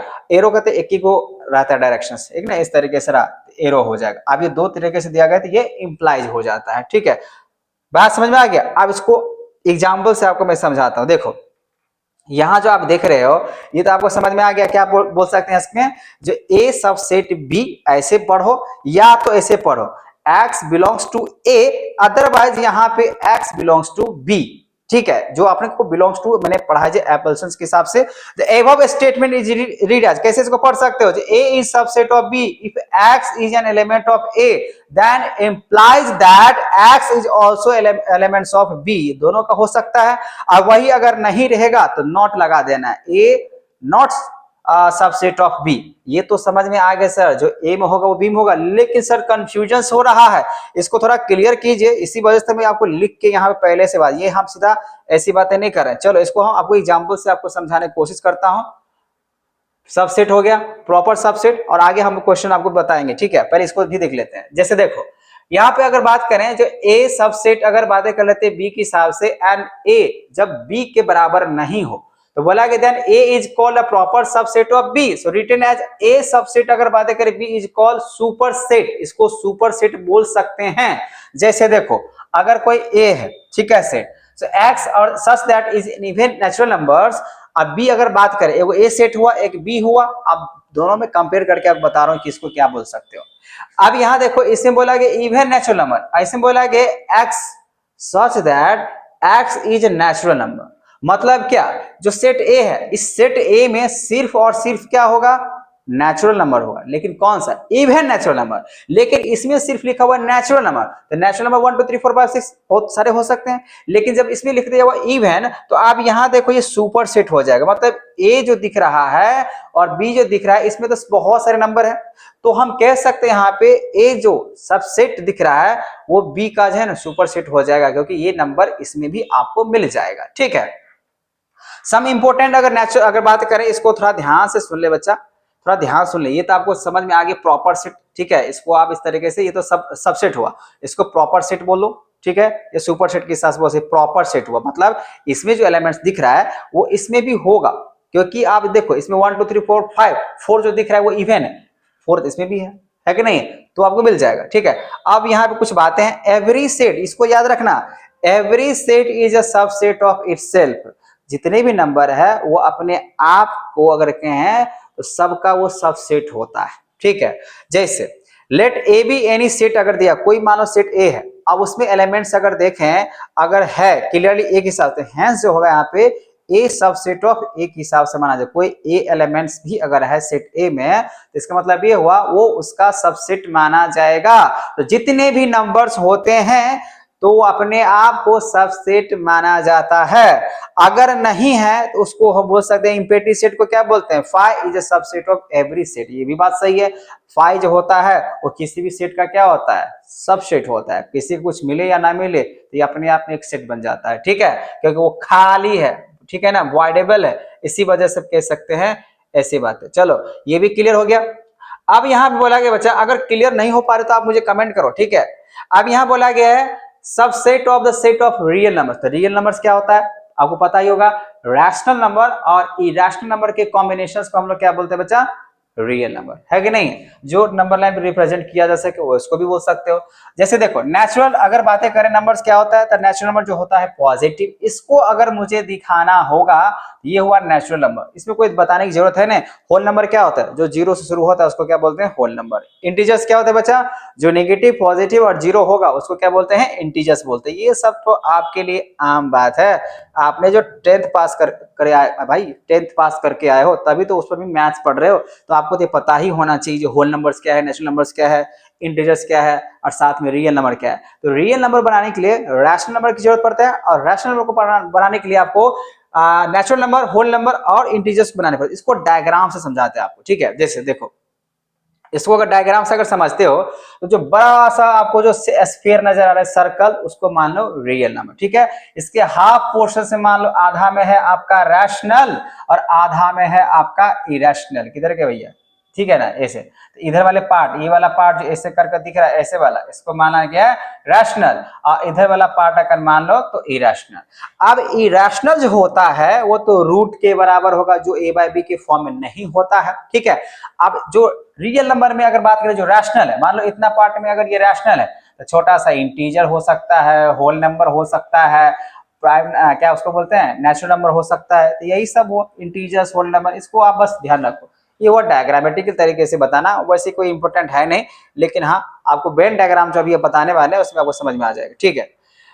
ये बात आपको समझ में आ गया। अब आगे समझो, बोला कि यहाँ पे intervals as subset of are, इसको थोड़ा सा अच्छे तरीके से समझ लो बच्चा। इंटरवल की बातें कर रहे हैं, ये क्वेश्चन यहाँ से बहुत ज्यादा इंपॉर्टेंट बनता है। बोला कि मान लो यहाँ पे ए और बी बिलोंग्स टू, अगर आर कोई अगर है, so A less than B then the set of real numbers, इसको X such that A less than of, यहाँ पे प्रॉपर्टीज अगर पॉजेस कर रहा है लेस देन बी के हिसाब से, is called open interval. So is denoted by A comma b, इसको ओपन इंटरवल के नाम से जान सकते हैं। इंटरवल का मतलब क्या होता है, रोकना, यहां से यहां तक, ठीक है ना, मध्यांतर जो हम लोग फिल्म देखते हैं उसके हिसाब से।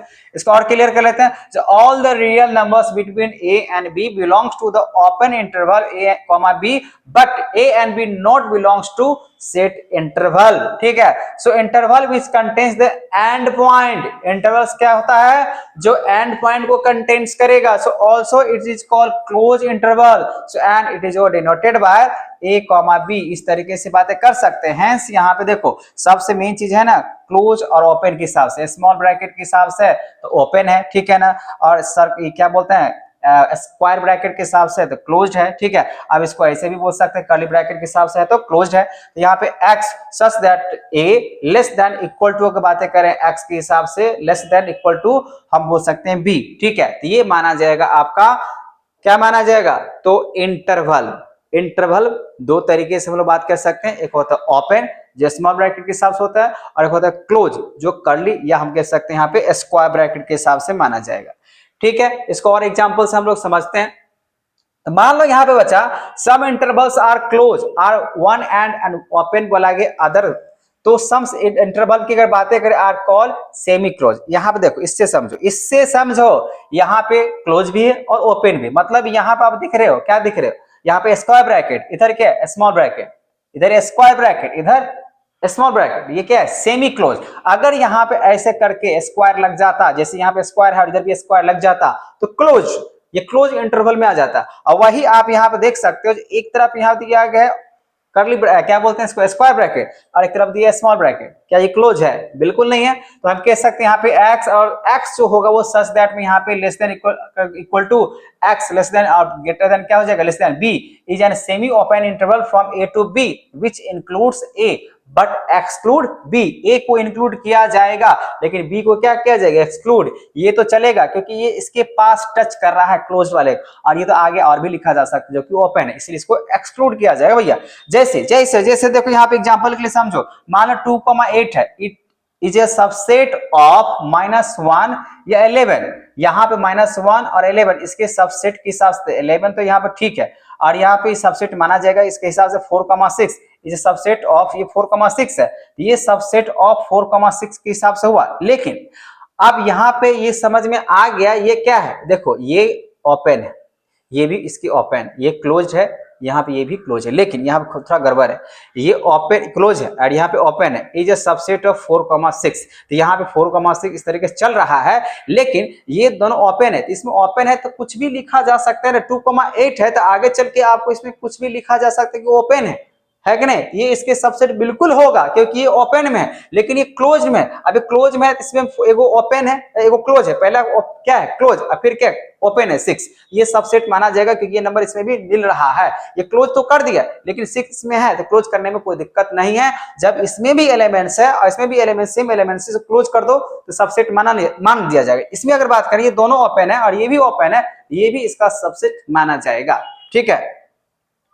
अब यहाँ पर अगर देखें on real line we can drawn interval, वैसे आपको पता होना चाहिए रियल नंबर हमेशा क्या होता है, एक नंबर लाइन पे जब रिप्रेजेंट करते हैं तो नेगेटिव पॉजिटिव दोनों तरफ इनफिनिट के हिसाब से ड्रॉ कर सकते हैं। तो यहाँ देखो यहाँ पे a कॉमा b जो कि ओपन है, तो दोनों तरफ जो है एक पॉजिटिव एक नेगेटिव तरफ इनफिनिट जो एक लाइन होता है बच्चा, जो हम लोग लाइन की बात करते हैं, लाइन क्या होता है इनफिनिटिव तक जा सकता है, वो एंडलेस होता है, तो वो कहीं तक भी जा सकता है। वही अगर बात करें यहाँ पे ए, देखो ध्यान से इस पे ध्यान दो, ये क्लोज्ड है, ये क्लोज है ना, ये ए और ये स्क्वायर ब्रैकेट, ये भी स्क्वायर ब्रैकेट, ये क्लोज है एक तरीके से, ये भी आप दिखा सकते हो ए और बी के हिसाब से। यहाँ पे देखो ये क्लोज है एक ओपन है, इस तरीके से हुआ, एक पहले ओपन है फिर क्लोज कर दिया, इस तरीके से ये चार जो आपको दिखा, ये आपको ध्यान रखना है, क्योंकि इसको हम लोग जो है ना रियल लाइन पे हम लोग ड्रॉ कर सकते हैं एक इंटरवल के साथ।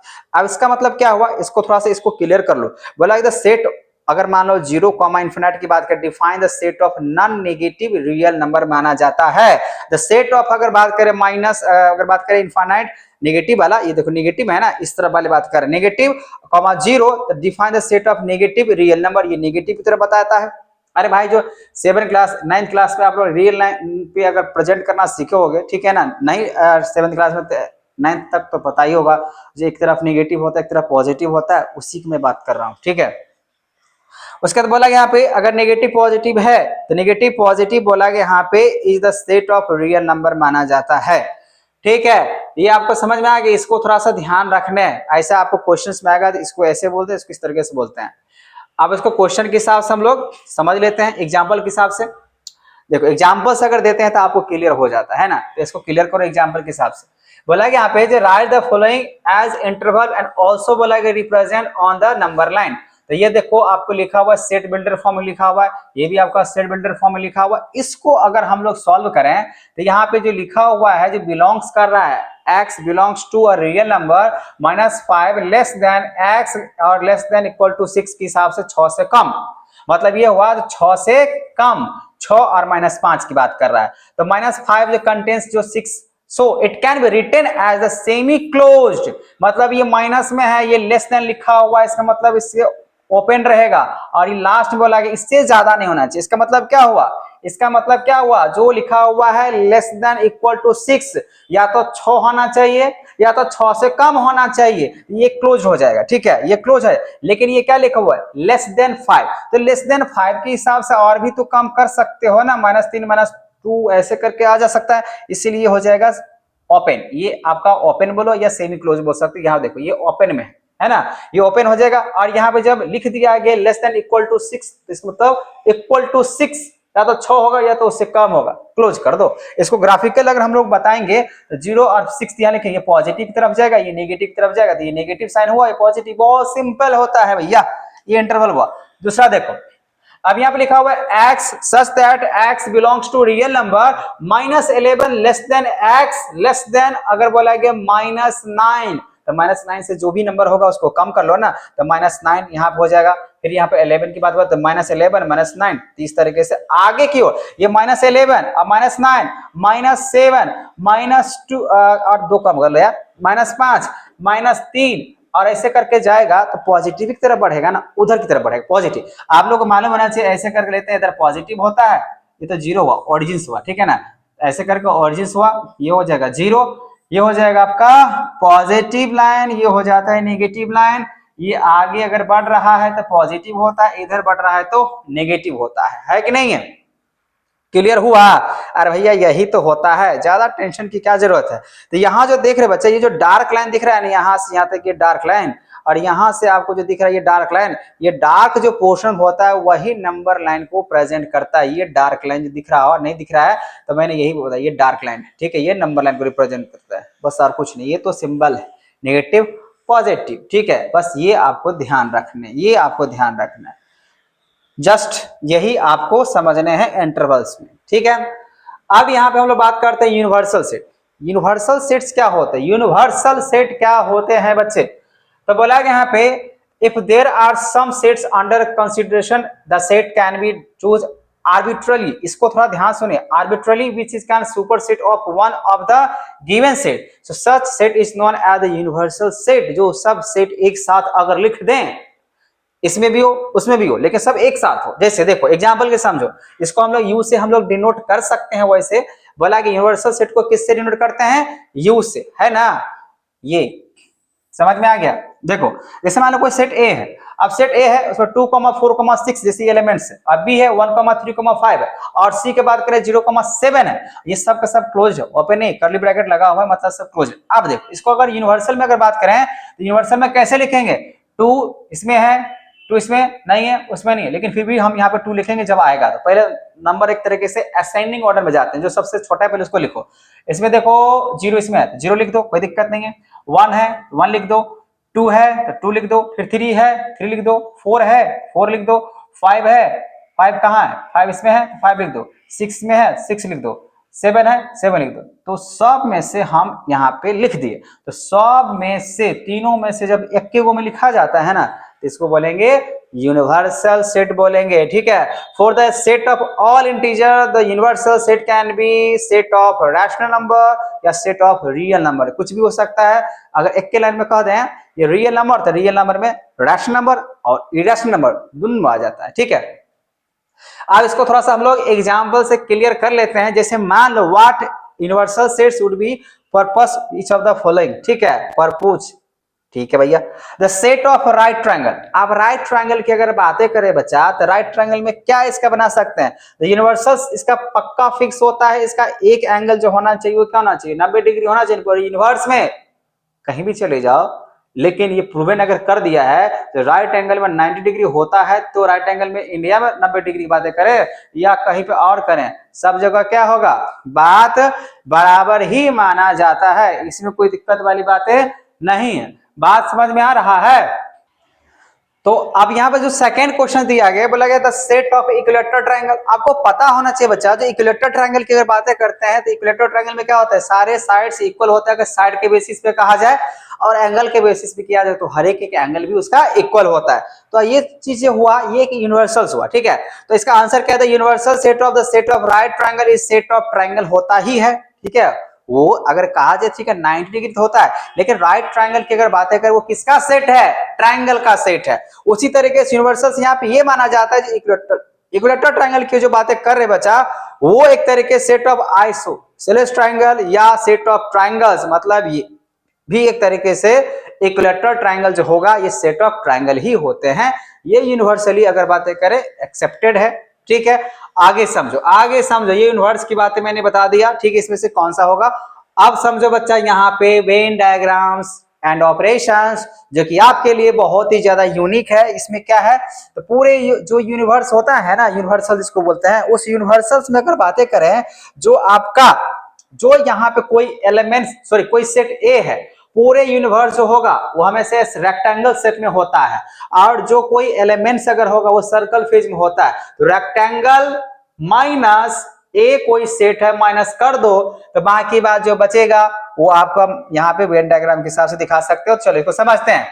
वेन डायग्राम जो होता है, universal set is represented by a rectangular region, जैसे कि यहाँ पे देख पा रहे हो, and it is a subset are represented by circle close geometrical figure inside universal set. Also elements of set of represent by point with in the circle of set. यहाँ point के हिसाब से भी दिखा सकते हैं और नंबर के भी हिसाब से दिखा सकते हैं, लेटर के भी हिसाब से दिखा सकते हैं, ऐसी बात नहीं है, ठीक है।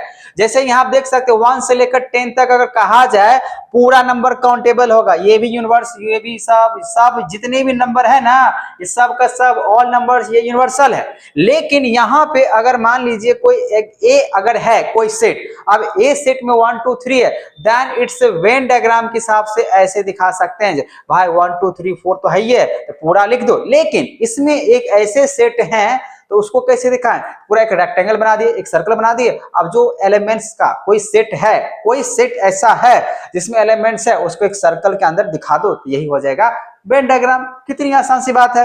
यूनिवर्सल्स के लिए रेक्टेंगल्स हम लोग बात करते हैं, रेक्टेंगुलर रीजन मतलब क्षेत्र, एरिया, है ना। तो जो अगर मान लीजिए रेक्टेंगल में अगर ऐसे करके कोई भी अगर एलिमेंट्स है तो यूनिवर्सल्स हुआ। अब कोई भी ऐसा सेट है जो बोला गया है, लिखा हुआ ऐसे यही है, इसको सर्कल के फेज में दिखा देंगे 1 2 3, ये माना जाएगा ये वाला सेट। अब बाकी बात जो बच गया उसको बाहर छोड़ दो, वो हो जाएगा यूनिवर्सल, है ना। आप उसी तरीके से इसको और डिटेल में हम लोग समझते हैं यहाँ पे। तो बोला कि यहाँ पे जो ऑपरेशन इसको कैसे किया जाए, मतलब इसको कैलकुलेशंस कैसे किया जाए, कैसे हम लोग इसको बोल सकते हैं वेन डायग्राम से। वेन डायग्राम के साथ नाम था, ठीक है, जॉन वेन, उनके द्वारा मैथमेटिकल अगर के हैं तो इस तरीके से दिखाया जाता है। तो बोला कि there are the some operations which are when perform on two sets given rise to another set. तो दो आपको सेट मिलेगा। हियर विल डिफाइन, अगर बात करें ऑपरेशन ऑफ सेट और एग्जामिन देयर प्रॉपर्टीज, तो कैसे समझेंगे, चलो सुनो। यूनियन ऑफ सेट, ये तो आपको समझ में आएगा। ऑपरेशंस हम लोग एग्जामिन जब भी करने के लिए मिलेगा तो हम लोग दो सेट्स मिलेगा। एक यूनिवर्सल्स की बातें करें, कम से कम दो या उससे ज्यादा भी मिल सकता है ना, जरूरी नहीं है। एक जो यूनिवर्सल्स होगा बच्चा, वो हमेशा कैसे दिखेगा, रेक्टेंगुलर में। अब बाकी बात अलग अलग कोई सेट अगर है तो उसको सर्कल के फेज में, इनक्लोज फिगर में दिखा दो। ये तो क्लियर हो गया ना। अब यहाँ पे जो बात कर रहे हैं वो है आपका यूनियन ऑफ सेट। यूनियन मतलब क्या, यूनियन लीडर, समझ में आ रहा है ना। तो बोला गया है ए और बी, अगर मान लीजिए कोई दो सेट अगर दिया गया है, the set of A and B is the another set of those elements which belongs to either A या B, so it is donated by U, ऐसे करके अपवर्ड साइड में U, ठीक है ना, ऐसे करके रहेगा तो इसको बोलते हैं यूनियन। इसको क्या पढ़ेंगे, A यूनियन B। पहले बात हम ये कहेंगे बच्चा, जो बच्चों का पहले अगर बात करें मैथमेटिक्स खास कर 11th क्लास के पढ़ रहे हो, इसमें बहुत सारे ऐसे सिंबल होगा जो आपने 10th में नहीं पढ़ा होगा ना सुना होगा। इसीलिए आपको जो भी सिंबल है, ठीक है ना, और उसके बाद जो ग्रीक लेटर में मिलेगा वो आपको याद रखना पड़ेगा समझदारी के साथ, ठीक है, ताकि आपको आगे दिक्कत ना हो। यहां पर अगर बात करें A union B and read as A union B, the symbol इसको बोल सकते हैं यू के हिसाब से। जैसे देखो ए यूनियन बी, ए का यूनियन बी के हिसाब से अगर होगा, इसको अगर हम लोग सेट बिल्डर फॉर्म में अगर बातें करें तो एक्स और such that x belongs to A या X बिलोंग्स टू B, दोनों में यूनियन बनेगा। जैसे इसको देखो ना, यहाँ पे अभी एग्जांपल समझ में आ जाएगा। जैसे मान लो यहाँ पे A है, कोई A यहाँ पे सेट की बातें चल रहा है, इसमें 2 और 3 है, और B कोई सेट है इसमें 3 4 5 है कि नहीं। आप बताओ 3 इसमें भी है, 3 इसमें भी है, लेकिन एक के वो लिखेंगे यहाँ पे, पहले 2 इसमें है, 2 इसमें नहीं है, फिर भी ये यूनियन बनाता है। तो यहाँ पे 2 लिखेंगे, 3 इसमें भी है, 3 इसमें भी है, लेकिन हमको 2 बार नहीं लिखना है, एक ही बार लिखना है, तो ये भी बनेगा यूनियन। 4 इसमें नहीं है लेकिन इसमें है, लेकिन ये यूनियन है, इसी वजह से 4 लिखाएगा। 5 इसमें है, इसमें नहीं है, फिर भी 5 लिखाएगा। ये हो जाएगा 2, 3, 4 जो दिखा, ये ए यूनियन बना दिया बी। ये मतलब दोनों को एक साथ चला गया। अब इसको अगर वेन डायग्राम के हिसाब से अगर देखा है बच्चा, पहली बात यहाँ पर 2 3 4 5 ये पूरा का पूरा नंबर हो जाएगा, तो मान लो यूनिवर्सल आ जाएगा 2 3 4 5।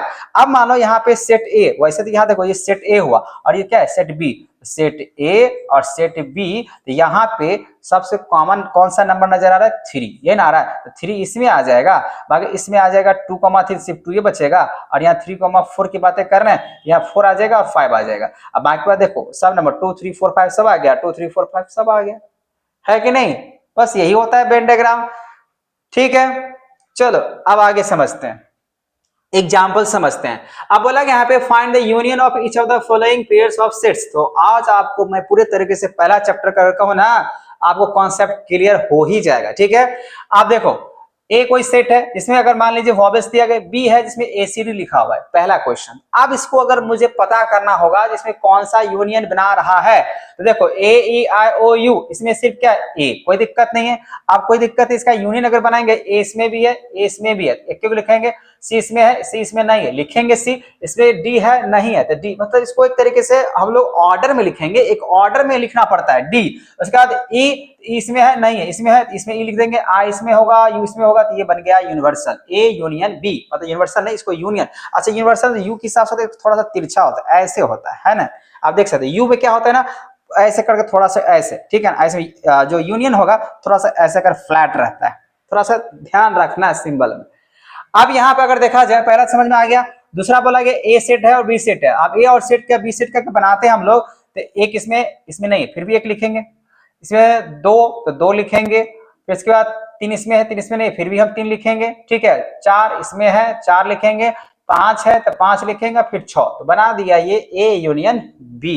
उसी तरीके से यहाँ पे अगर हम तीसरा का बात करें, जो कि आपका दिया हुआ है सेट बिल्डर फॉर्म, लेकिन इसको मुझे लिखना है एक तरीके से किसमें, तो अभी जो बना रहे हैं, ठीक है, तो यूनियन के हिसाब से क्या लिखेंगे यहाँ पे, जैसे मान लीजिए ए है, अब ए में जो लिखा हुआ है x such that x is a natural number 1 से लेस देन और बोला गया x ग्रेटर देन और लेस देन इक्वल टू बोला गया 5, तो 5 तक लिखना ही पड़ेगा। तो ए लेस देन अगर लिखेंगे तो नेचुरल नंबर तो आएगा नहीं, इसको ऐसे लिख सकते हैं। इसको जो लिखा हुआ है आपका सेट बिल्डर फॉर्म में, तो पहले सेट बिल्डर फॉर्म से मैं इसको क्या कर सकता हूं, रोस्टर फॉर्म में लिस्टेड फॉर्म में भी लिख सकते हैं।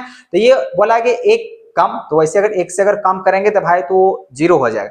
अब 0 अगर होगा तो हम लोग का होल नंबर है, नेचुरल नंबर नहीं। तो यहाँ पे 1 less than greater than x जो भी यहाँ पे आएगा, तो चलो फंक्शन करा देते हैं। यहाँ पे 5 से कम लेकिन 2 आएगा, तो 2 3 4 5। अब इसमें देखते हैं बी नंबर में सेट क्या दिया हुआ है, x such that x is a natural number, लेकिन 5 लेस देन और बोला गया greater than x equal to अगर बोला गया है 10 के साथ, मतलब 5 से ज्यादा और 10 से अगर कहें तो कम।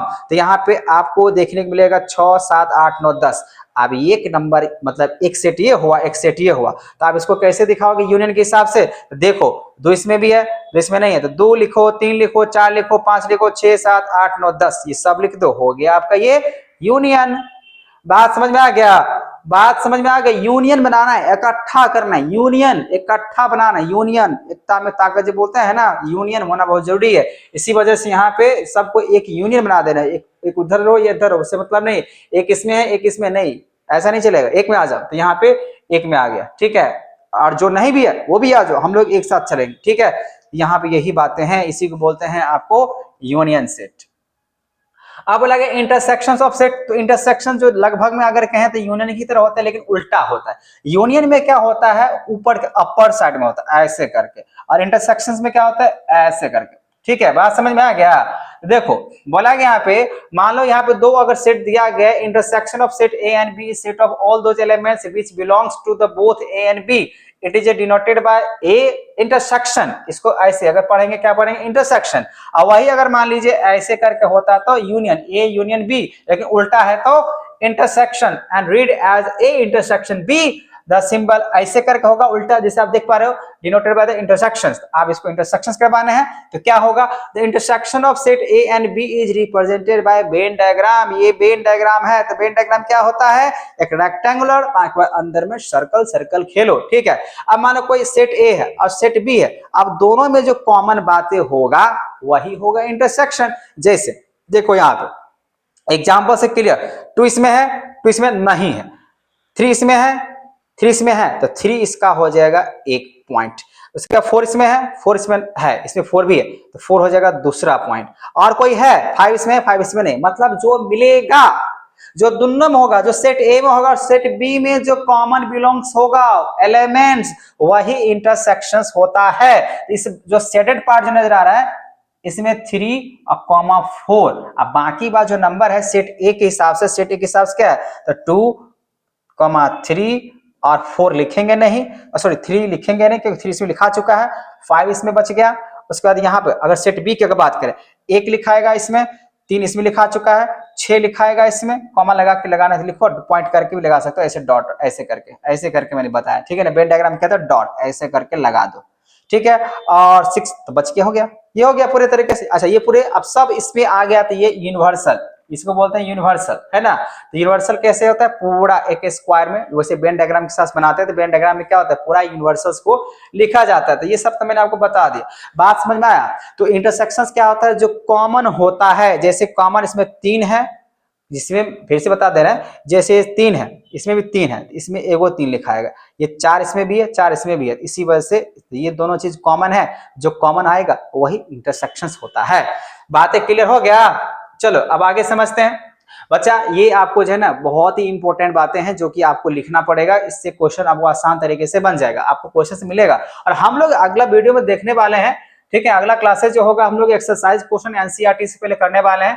तो ए यूनियन नल यही होगा, अगर ए में कोई एलिमेंट्स है और उसका यूनियन बनाना है जो दूसरे में है ये नहीं है, तो क्या बनेगा, एक क्यों नहीं बनेगा, है कि नहीं है। तो यहाँ पे यूनियन अगर यूनिवर्सल यूनियन, ठीक है, ए तो यूनियन बनाएगा, मतलब यूनिवर्सल्स बनाएगा, मतलब वो तो बता ही है ना, यूनिवर्सल्स है और उसके साथ अगर यूनियन बनाएंगे तो यूनिवर्सल निकल के आएगा भैया।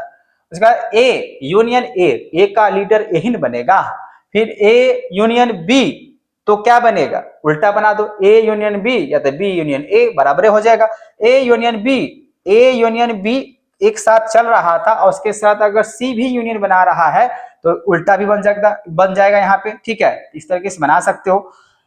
ये सब तो क्लियर है, लेकिन कैसे बना, तो वहां पे आइडेंटिटी लॉ हुआ, यूनिवर्सल लॉ हुआ, और उसके बाद है ना आइडोपेनेट बोल सकते हैं, कम्यूटेटिव बोल सकते हैं, एसोसिएटिव बोल सकते हैं, ये आपको याद रखने हैं ताकि आपको क्वेश्चन सही से बन जाए। चलो आगे देखते हैं। Find the intersection of each of the flowing pairs of set. ये तो पता चल गया भाई किस तरीके से निकालते हैं, ये क्वेश्चंस है। यहाँ देखो मैं अभी बता देता हूँ, 3 इसमें है, 3 इसमें है, इंटरसेक्शन 3 का हो जाएगा। 5 इसमें है, नहीं है। 7 है, नहीं है। तो एक को नजर आ रहा था 3, इसमें भी 3, और कोई नंबर है, नहीं है, हाँ है, एक 9 है, एक 9 है इसमें ना, एक 9, इसमें भी 9 है, इसमें 3 है, इसमें 3 है, और कोई ऐसा नंबर है जो इसमें भी है और इसमें भी है, नहीं है ना, तो दुयोग है, तो यहाँ बनेगा 3,9, ये इंटरसेक्शन में आ जाएगा, ठीक है। उसी तरीके से यहाँ पर अगर बात करें, कोई सेट ए है जिसमें ई एफ जी है और बी जो है ये नल है, तो ये अपने आप को यूनियन हो जाएगा, ठीक है, मतलब ये अपने आप में क्या है, इंटरसेक्शंस वाले हैं, ठीक है, कुछ भी नहीं है, सब इनफिनिटी होगा, मतलब 5 हो जाएगा। अब फिर यहाँ पे x और x सच दैट अगर बात 3n और बिलोंग्स टू बोला गया, कोई नंबर ऑफ अगर जेड अगर दिया गया है उसके हिसाब से बनाने हैं, तो यहाँ पे लिखना पड़ेगा तभी पता चलेगा। चलो इसको देखते हैं जो क्वेश्चन था। तो यहाँ पे मैंने बता दिया नो कॉमन एलिमेंट्स था, तो उसे 5 हो जाएगा, मतलब यही हो जाएगा। इसमें मैंने बताया अभी इंटरसेक्शन 3,9 होगा, इसका आंसर मैंने दे चुका हूँ। यहाँ मैंने बोला इसको लिखना पड़ेगा, उसके हिसाब से यहाँ पे x is multiple of 3 and x is multiple of 4, so x is multiple of 3 and 4 both, so x is multiple of 12। तो ऐसे करके लिख दो, ये इंटरसेक्शन हो जाएगा, ये आपका इंटरसेक्शंस में आ जाएगा। और हम लोग अच्छे तरीके से डिटेल्स में समझेंगे, लेकिन यहाँ पे आपके समझ में आ गया ये मल्टीपल ऑफ 3 हो सकता है, मल्टीपल ऑफ 4 हो सकता है, तो आप ऐसे करके दोनों का यूनियन इंटरसेक्शन बना सकते हो, ठीक है। अब यहाँ पे कुछ लॉ आ गया, लॉ ऑफ इंटरसेक्शंस, ये भी आप याद कर लें, अगर कोई ए इंटरसेक्शन नल है तो नल ही आएगा, यू यूनिवर्सल इंटरसेक्शन ए है तो आपका ए ही आएगा, क्योंकि वो कॉमन होता है, ठीक है। अब ए इंटरसेक्शन ए है तो ए ही बनाता है, ठीक है, तो आइडेंपोनेंट के हिसाब से। फिर ए यूनियन अगर बी है तो बी यूनियन ए बनेगा, सॉरी इंटरसेक्शन, यूनियन है, इंटरसेक्शन उल्टा है ना। अब है डिस्ट्रीब्यूटिव लॉ के हिसाब से, तो बच्चा आप ये लॉ याद कर लें, क्योंकि आपको ये सब बहुत ही ज्यादा काम देने वाले हैं, तो ये आपको याद करना पड़ेगा, इसको ऐसे भी लिखा जा सकता है, ठीक है। चलो आगे समझते हैं। डिफरेंस ऑफ सेट, तो बोला गया डिफरेंस मतलब क्या है, कोई सेट ए है और कोई सेट बी है, सेट ए और सेट के बी में अगर कोई डिफरेंसेस अगर निकल के आएगा तो वही आपका कहलाएगा डिफरेंस है। जैसे आप देखो सेट ए है 1 2 3 4 5 और सेट बी है 3 5 7 9। अब बताओ यहाँ पे ए अगर बी की अगर बातें करें तो 1 डिफरेंस है ना, 1 इसमें है लेकिन इसमें नहीं है, तो ये डिफरेंस हो गया। 2 इसमें है तो इसमें नहीं है, तो ये डिफरेंस हो गया। 4 इसमें है 4 उसमें नहीं है, ये डिफरेंस हुआ। इसको बोलेंगे ए से बी को डिफरेंस करना। अब बी से अगर ए को डिफरेंस करते, बी में क्या है 7 है, इसमें 7 नहीं है, इसमें 9 है, इसमें 9 नहीं है, तो बहुत सिंपल है, समझ में आ गया होगा। डिफरेंस मतलब क्या, जो सेट ए में है और जो सेट बी में नहीं वो डिफरेंशिएट हुआ, और जो बी में है वो ए में नहीं है फिर भी वो डिफरेंशिएट होता है, ठीक है। क्लियर हो गया। और बच्चों यहाँ पे आपका लॉ ऑफ डिफरेंसेस सेट का यहाँ पे देख लो, टोटल आपके पास यहाँ पे 2 कैटेगरी में है, ए और बी के हिसाब से और ए बी सी के हिसाब से, ठीक है। 2 कैटेगरी में यहाँ पे आपको मिलेगा। जो डिफरेंस सेट अगर रहता है सेट, तो कैसे हम उसको डिफरेंस करते हैं, ठीक है। अब यहाँ बोला गया कॉम्प्लीमेंट ऑफ सेट, तो कॉम्प्लीमेंट क्या होता है, एक दूसरे को कॉम्प्लीमेंट देना। मतलब ये हुआ अगर कोई यूनिवर्सल सेट अगर दिया गया है, ठीक है ना, उस यूनिवर्सल सेट के हिसाब से इसको यू के हिसाब से मानते हैं। Complement of A with respect to universal set U, so is the set of all those elements U, तो यू में तो हबे करेगा सारे के सारे, यू मतलब क्या यूनिवर्सल्स, ठीक है। Universals which are not in A, जो ए में है और पूरे यूनिवर्सल्स में नहीं है, ठीक है, उसको ए के पावर हम लोग डैश लगा दो, एक पावर ऊपर डैश लगा दो, या ए प्राइम भी उसको बोल सकते हैं, रीड एज ए कॉम्प्लीमेंट, ऐसे करके क्या पढ़ सकते हैं, ए कॉम्प्लीमेंट। जैसे देखो अगर इसको ए लिखा और ए पे अगर इस तरीके से लगा दिया तो क्या पढ़ोगे बच्चा, ए सेट कॉम्प्लीमेंट है, जो सेट ए है वो कॉम्प्लीमेंट सेट है, और x such that x belongs to universals and x not belongs to a, ये होता है आपका यहाँ पे पॉजेस वर्ड, तो इसको अगर ये लिखते हैं ये कॉम्प्लीमेंट है, ए लिखा हुआ है और ऐसे करके है, मतलब वो कॉम्प्लीमेंट सेट कहलाएगा। सिंबल याद रखना। तो यूनिवर्सल्स में से अगर ए जो कोई सेट है उसको माइनस कर रहे हैं तो उसको ऐसे दिखा सकते हैं, भाई ये यूनिवर्सल्स हुआ और ए हुआ, तो ये जो बचेगा ना, ये जो बचेगा, मान लो कोई पूरा है और पूरे में से ये वाला घटा दो, ये वाली बातें निकल कर आ जाए। यूनिवर्सल्स में से इसको इतना एरिया को अगर घटा देते हैं, इतना एरिया को घटा देंगे ना, ये जो बचेगा, ये जो एरिया बचेगा वो क्या बचेगा, तो कॉम्प्लीमेंट बचेगा। सिंपल से लॉजिक ये अगर बात कहूं, अगर मान लो आप लोग मैथमेटिक्स पढ़ रहे हो तो अगर मान लीजिए यहाँ पे एक सर्कल बना दिए, अगर एरिया ऑफ रेक्टेंगल और ये शेडेड पार्ट है, आपको लॉजिकल थोड़ा सा क्लियर कर देता हूं। मान लीजिए, ठीक है, अब ये शेडेड पार्ट है और तो आप क्या करोगे, अगर आपको इसका अगर एरिया निकालना होगा, इसको छोड़, अगर इसका एरिया नहीं निकाला, अगर शेडेड पार्ट का निकाला, तब क्या करोगे, तो पूरा L इंटू बी में से अगर पाई स्क्वायर को माइनस करते हैं, पूरा एरिया ऑफ रेक्टेंगल में से, पूरा में से अगर इतना को माइनस करेंगे तो यही नहीं पता चलेगा। तो ये जो एरिया है ना, यही एरिया को कॉम्प्लीमेंट बोल सकते हो। अब पूरा जो दिख रहा है वो तो यूनिवर्सल है, और ये जो दिख रहा है ये आपका ए है, कोई सेट, ठीक है। तो यही मैं आपको कहना चाह रहा हूं। जैसे यहाँ देखो एग्जांपल्स देखो, यहाँ पे हेयर द शेडेड पोर्शन जो होगा यहाँ पे रिप्रेजेंट द कॉम्प्लीमेंट सेट, ये शेडेड पोर्शन आपको दिख रहा होगा, ठीक है। अब यूनिवर्सल में मान लो 1 2 3 4 5 है और ए सेट में दिख रहा है 2 4, तो 2 और 4 जो दिख रहा है, तो 2 और 4 को हटा दो, बाकी बात जो बचेगा क्या बचेगा, 1 3 5 6 बचेगा। तो यही तो हो जाएगा आपका कॉम्प्लीमेंट। मतलब जो यूनिवर्सल्स है, यूनिवर्सल में से ए वाले सेट को माइनस कर देंगे। देखो यूनिवर्सल्स में क्या है, 1 2 3 4 5 6, और ये जो सेट ए है इसका क्या है, 2 और 4, तो 2 और 4 दोनों गायब। जब दोनों अगर गायब अगर हो गया तो यहाँ पे क्या बचेगा, 1 3 5 6, इसी को हम लोग बोलते हैं बच्चा कॉम्प्लीमेंट ऑफ सेट बोलते हैं। बात समझ में आ गया, बात समझ में आ गया। तो बच्चों आई थिंक, मुझे लग रहा है यहां तक आपको पूरे के पूरे फर्स्ट चैप्टर का मैंने इंट्रोडक्शंस पूरे तरीके से देने का यहाँ पे मैंने एक तरीके से कहा जाए तो कोशिश किया, ठीक है। आपको फिर भी अगर लग रहा होगा कि इसको किस तरीके से करेंगे, क्लियर नहीं हो पाया है, तो मैं आपको दावे के साथ कह रहा हूं कि आपको जो एक्सरसाइज क्वेश्चंस एनसीईआरटी का या अलग अलग बुक से आपको सॉल्व करके दिखाने वाला हूं, उससे आपको पूरे के पूरे क्लियर हो जाएगा।